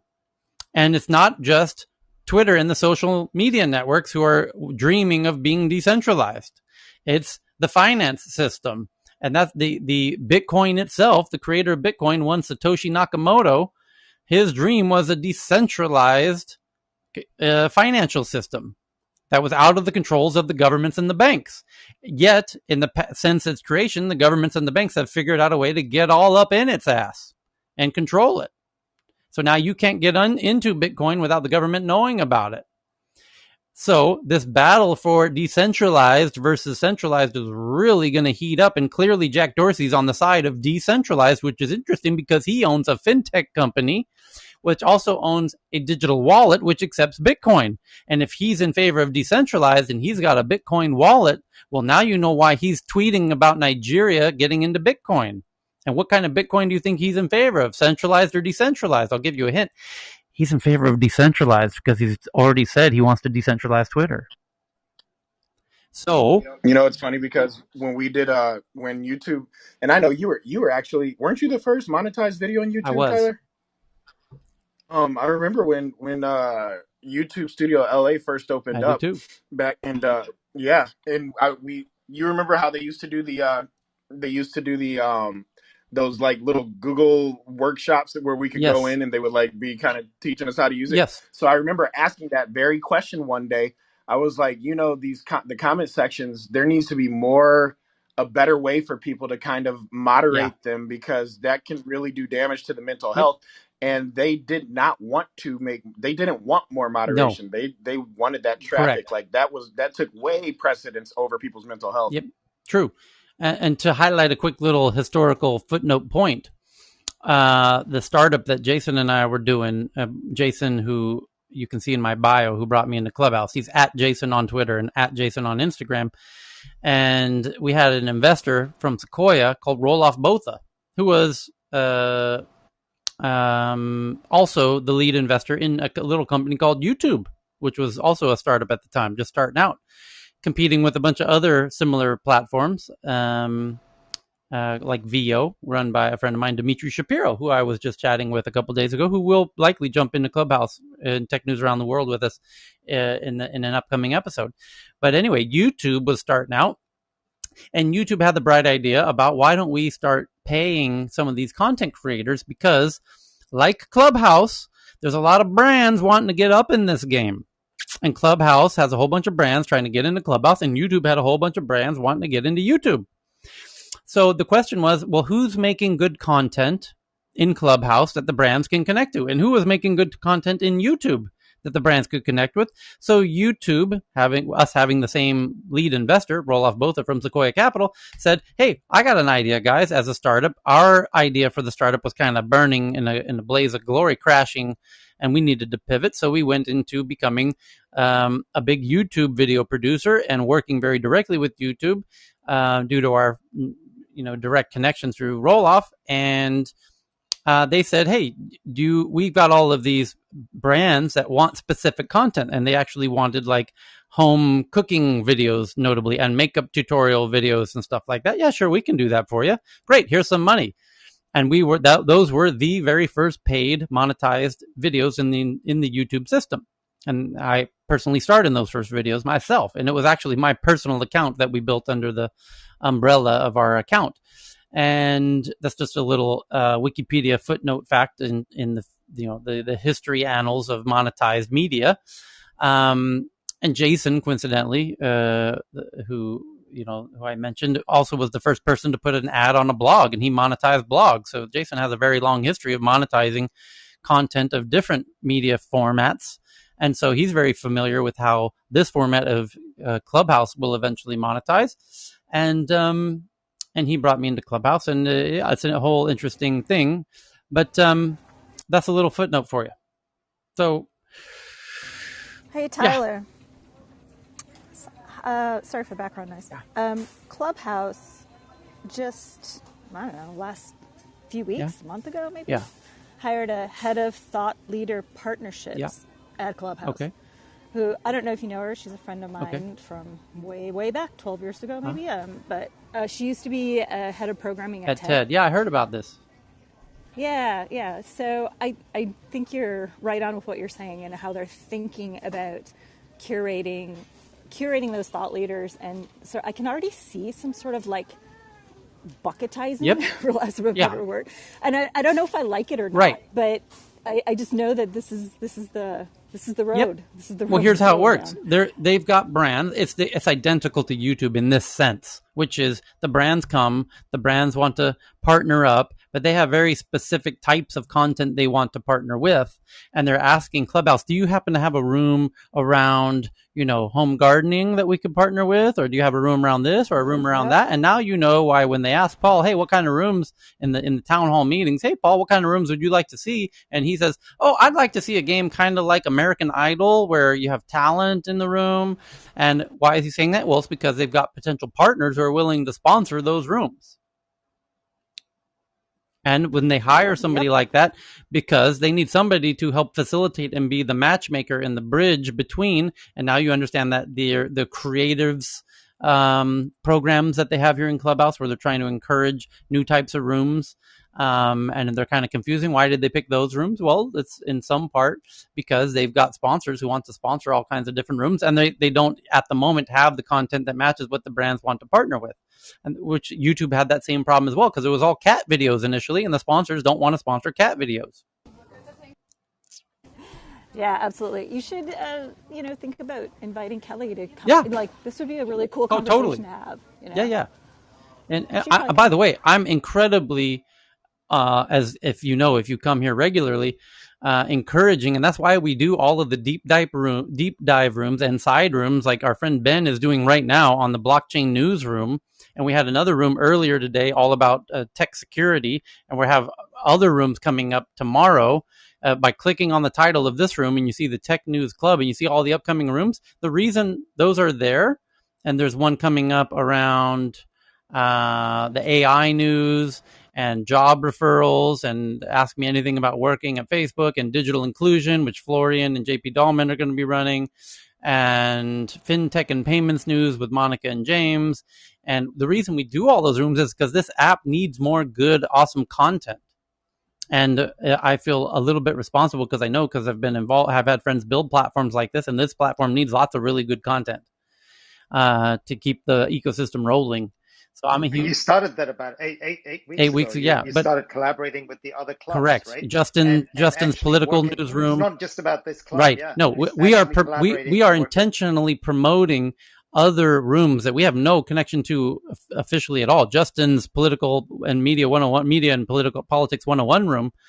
We need that room to thrive. It's critically important to this app that room succeed, and that room is particularly important because Justin and his friends Jeff live in Washington D.C. They're inviting members of Congress to speak in his room, and that room is going to become the bridge physically and digitally to Congress in the midterm elections that are coming up, and those political candidates, when they come into Clubhouse, it'll make sense that they'll join those rooms. And that's a critically important stepping stone, that we get the politicians engaged in Clubhouse and using Clubhouse, as we all know as Clubhousers, how important this format can be for political candidates to discuss the issues. And so the other, I think, critically important thing that Clubhouse could do at the moment is to make these rooms that we are in embeddable into web pages, just as YouTube did, because YouTube tried to be a destination, and that's difficult to become a destination and force everyone to come to you and download your app. It's much easier if you can embed this room onto web pages all over the internet. So on CNN and on BBC and on CNBC and on TechCrunch and every tech website on the world, this those publishers who have tons of traffic already could have their rooms embedded at the bottom of their articles, where those journalists could be hanging out in those rooms talking about the article you just read with the people that they just wrote about in those articles. That would be a huge, absolute game changer. And we know this because that's what YouTube did. They made it possible for blogs to take the video and put it on their blog, where the video is relevant to the article you just read. And that was why YouTube beat all their competitors. And Clubhouse could do the same. And I'm praying to God they're working on that. So, other interesting news going on? Hey, Tyler. Yes. Can you hear Yeah. me? Oh, sorry. I'm using Club Deck, so I wasn't sure Yeah, if sound I've fine. ever spoken using this. Yeah. So I just tweeted and tagged Tech News Around the Yeah. World at TNATW. Okay. A really interesting new plugin that I was alerted to by some friends called Consciously that I thought was kind of timely, considering that Juneteenth, correct me if I'm wrong, is coming up this Saturday. And so I wanted to alert the group here because I know you guys have some great voices to get this out to the community. Consciously has just released a browser plugin that will help support Black-owned businesses on Amazon when you shop. So I thought it would be really great if everyone checked it out and let us know if it's good. Some friends of mine, I think, are trying to just get this out into everyone so that they can be a supporter as we go forward and an ally to the Black community. I just tweeted it out. Thank you for that, Tina. Thank you. Yeah, Renjent just sent in an interesting article about Ukrainian police arrest multiple ransomware gang suspects. Oh boy, folks, it's happening. It's happening. Here's the update. Wow. Here we go. I'm retweeting this out right now. You can see it at Tech News Around the World Twitter account at TNATW. Do follow, because that's where the news is breaking. Ukrainian police arrest multiple ransomware gang suspects. These are the knuckleheads who have been shutting down the oil pipelines and the meat production facilities and asking for millions of dollars of cryptocurrencies. And it was always known that they were somewhere in Eastern Europe, in the Russian-speaking part of Eastern Europe or Russia. And now the headline says, Ukrainian police arrest multiple ransomware gang suspects.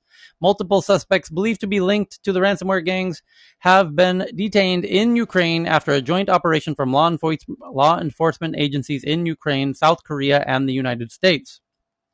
The Cyber Police Department of the National Police of Ukraine confirmed that 6 arrests were made after searches of 21 residences in the capital Kiev and nearby regions. While it's unclear whether the defendants are affiliates or core developers of the ransomware operation, they are accused of running a double extortion scheme in which victims who refuse to pay the ransom are threatened with the data leak stolen from their networks prior to the files being encrypted. Here's the quote. It was established that 6 defendants carried out attacks of malicious software such as ransomware on the servers of American and South Korean companies, alleged Ukrainian's National Police Force. In a statement, the police also seized equipment from the alleged ransomware gang saying it said to be behind a total of $500 million worth of damages. This includes computer equipment, several cars, including a Tesla and a Mercedes. Together, law enforcement has managed to shut down the infrastructure from which the virus spreads and blocks channels for legalizing criminally acquired cryptocurrencies. Wow. Wow, wow, wow. And there's a video, y'all. Wow. Check it out. I just tweeted it, and you can watch the video of the Korean police busting into these Ukrainian hackers' apartments. Holy cow. As I said, embedding videos on the article about what the article's about. It kind of works, folks. It works. And that's why YouTube won, and it's how Clubhouse could win. I hope you're listening, Paul and Rohan. It works. Check it out. Embedding. It's clever. So, the free strategy. Yeah, free advice. Free advice. Free advice. They're smart dudes. They got even smarter investors, so I'm sure they got their own strategy figured out. Let's hope it works. I'm praying to God it works. So somebody tweeted in an article about manned missions to Mars, and the secret to manned Mars missions might be sleeping fish. The sleeping fish are somehow the secret sauce to future of manned missions to Mars, and I will tweet that out so you can do the deep dive on that. It sounds a little fishy to me, but that's how bad jokes work. Here, sleeping fish hold the key to surviving manned missions to Mars. Prolonged periods of time in space are punishing on the human body. Astronauts who have endured space flights have all experienced negative effects from the journey, from loss of body mass and muscle to the redistribution of bodily fluids to the head, which puts pressure on the eyes, causing vision problems. Higher levels of radiation in space can also damage the heart, cause arteries to narrow or harden, and even heart disease. So how can humans survive the long 480 million kilometer journey to the red planet without them potentially dying? A team of scientists at Queen's University in Belfast believe they have the answer thanks to a pet shop favorite called the zebrafish. NASA plans to return to the moon and onwards to Mars in the coming years. Recent technological advancements have made space travel more accessible. However, long space travel is incredibly detrimental to human health.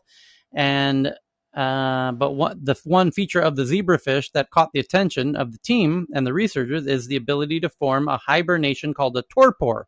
We set out to determine if induced torpor is a viable countermeasure to the harmful effects of spaceflight. If humans can replicate a similar model of hibernation that we've observed in the zebrafish, it could increase our chances of making humans a spacefaring species. Interesting indeed, and thank you for that. Tyler, you know what is interesting about the Ukraine, the ransomware is that a day which Biden and Putin is meeting, and one of the things that Putin said is that let's overcome the mistrust between two great powers.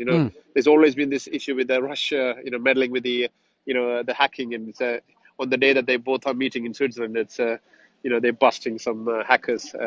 Deal with this. I thought it's quite interesting. Here's another great one that Cheryl just sent in from Wired. Apple and Google's new AI wizardry promises privacy at a cost. The companies revealed upgrades to their phones that protect data and reduce reliance on the cloud. It also binds users more tightly to their ecosystems. Exactly right, Wired. Tom, who wrote the article. Let's read that headline again and let's understand there's actually more than I think our friend Tom understands about what's really happening here. Indeed, as the headline says, Apple and Google's new AI wizardry promises privacy. That's what they are selling you, that they are reducing the data that they share with everybody else around the internet for the benefit of your privacy. It's all about your privacy. We're making you more private. We're not sharing your data with anybody else. And the company revealed upgrades to their phones that protect data and reduce reliance on the cloud. It also binds users to more tightly to their ecosystems, and that's exactly right. Google and Apple are your phones, Android and iPhones, and they are now controlling that data much more carefully and not sharing it with, very notably, Facebook and Amazon and all their other competitors. And they want to keep that juicy data all to themselves. Juicy data. Juicy. And they want to keep that juicy data for themselves. As it says, it binds users more tightly to their ecosystems, and it does. And now you know why Amazon's throwing its own hissy fit, and they're now going to block Google's new Flock data kind of monitoring system from Amazon's system of the cloud, AWS. And we got ourselves a little data war, folks. Welcome to the data wars of 2021. And that's what it is. That's what it's shaping up to be. But of course, they're selling it to you as an improvement of your privacy. And it is, actually, in some sense, it is.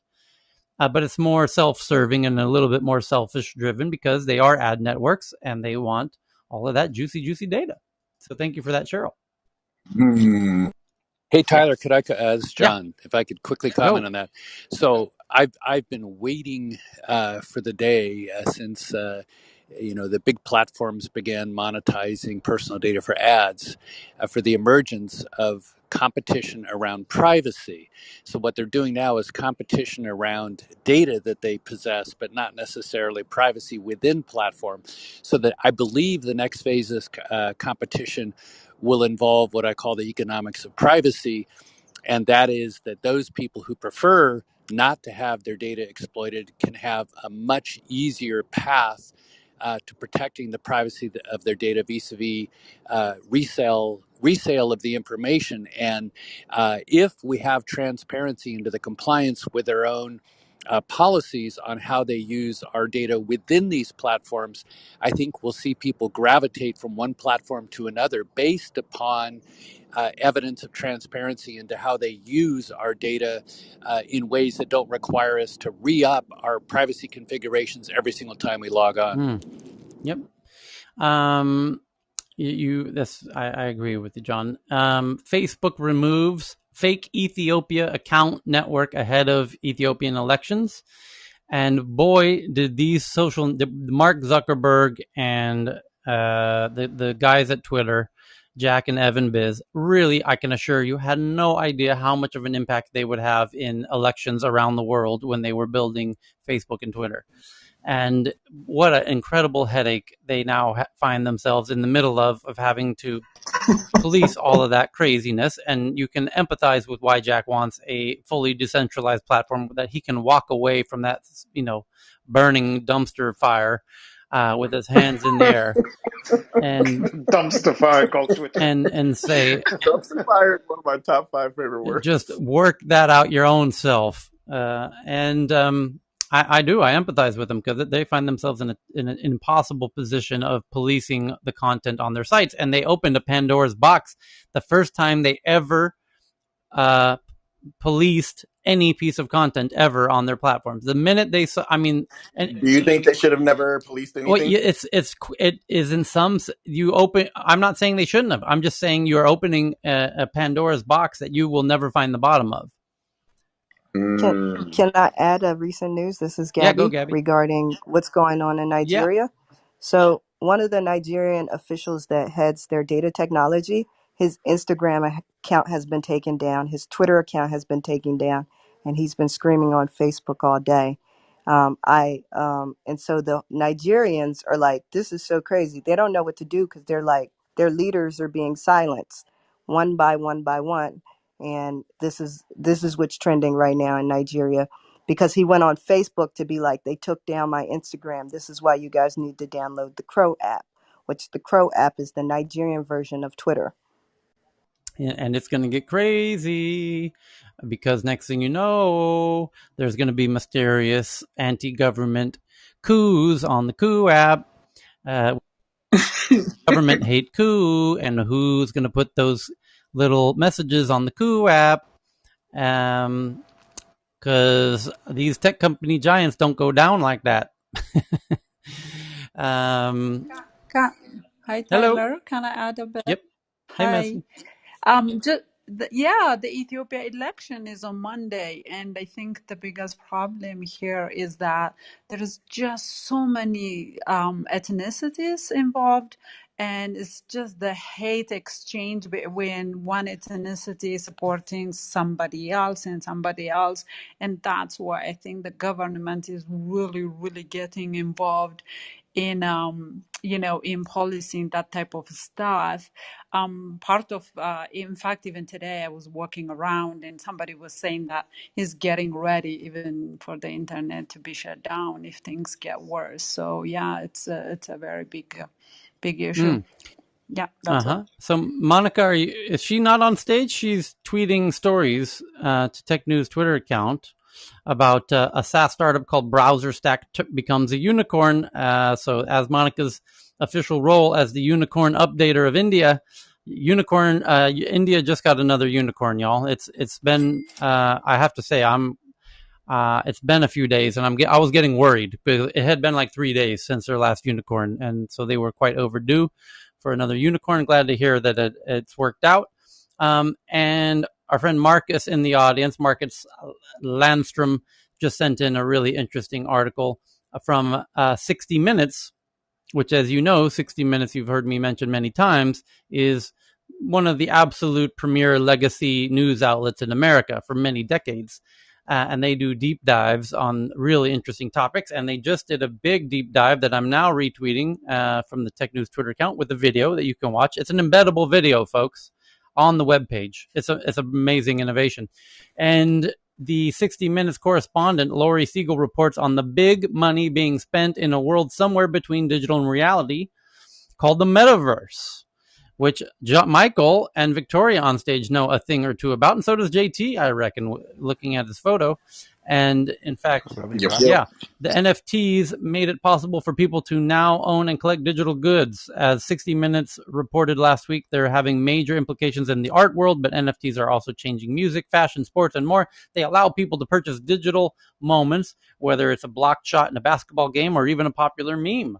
And indeed, some of the internet's most popular memes, like Danger Girl and Neon Cat, have sold for hundreds of thousands of dollars, actually. In the new 60 Minutes report streaming now on Paramount Plus, correspondent Laurie Siegel follows along award-winning rapper and songwriter Flo Rida made a performance of his song Low into an NFT. So when people get the NFT of what happened today, Siegel asked the artist, what are they getting? What are they owning when it comes to you, Flo Rida? And he responds by saying, they're owning a very special moment of myself that or anybody else, Flo Rida said. And it's that digital moment. And I can't wait to get one of those moments of Baby Got Back. That's the NFT I'm waiting for. NFT is like new Kodak. Well, that's because you like big butts and you can't deny. You brothers cannot deny. When a girl walks in with that itty bitty And a waist round and a thing round thing in in your your face, face. You go NFT. Your NFTs get sprung. You get NFT. Oh boy.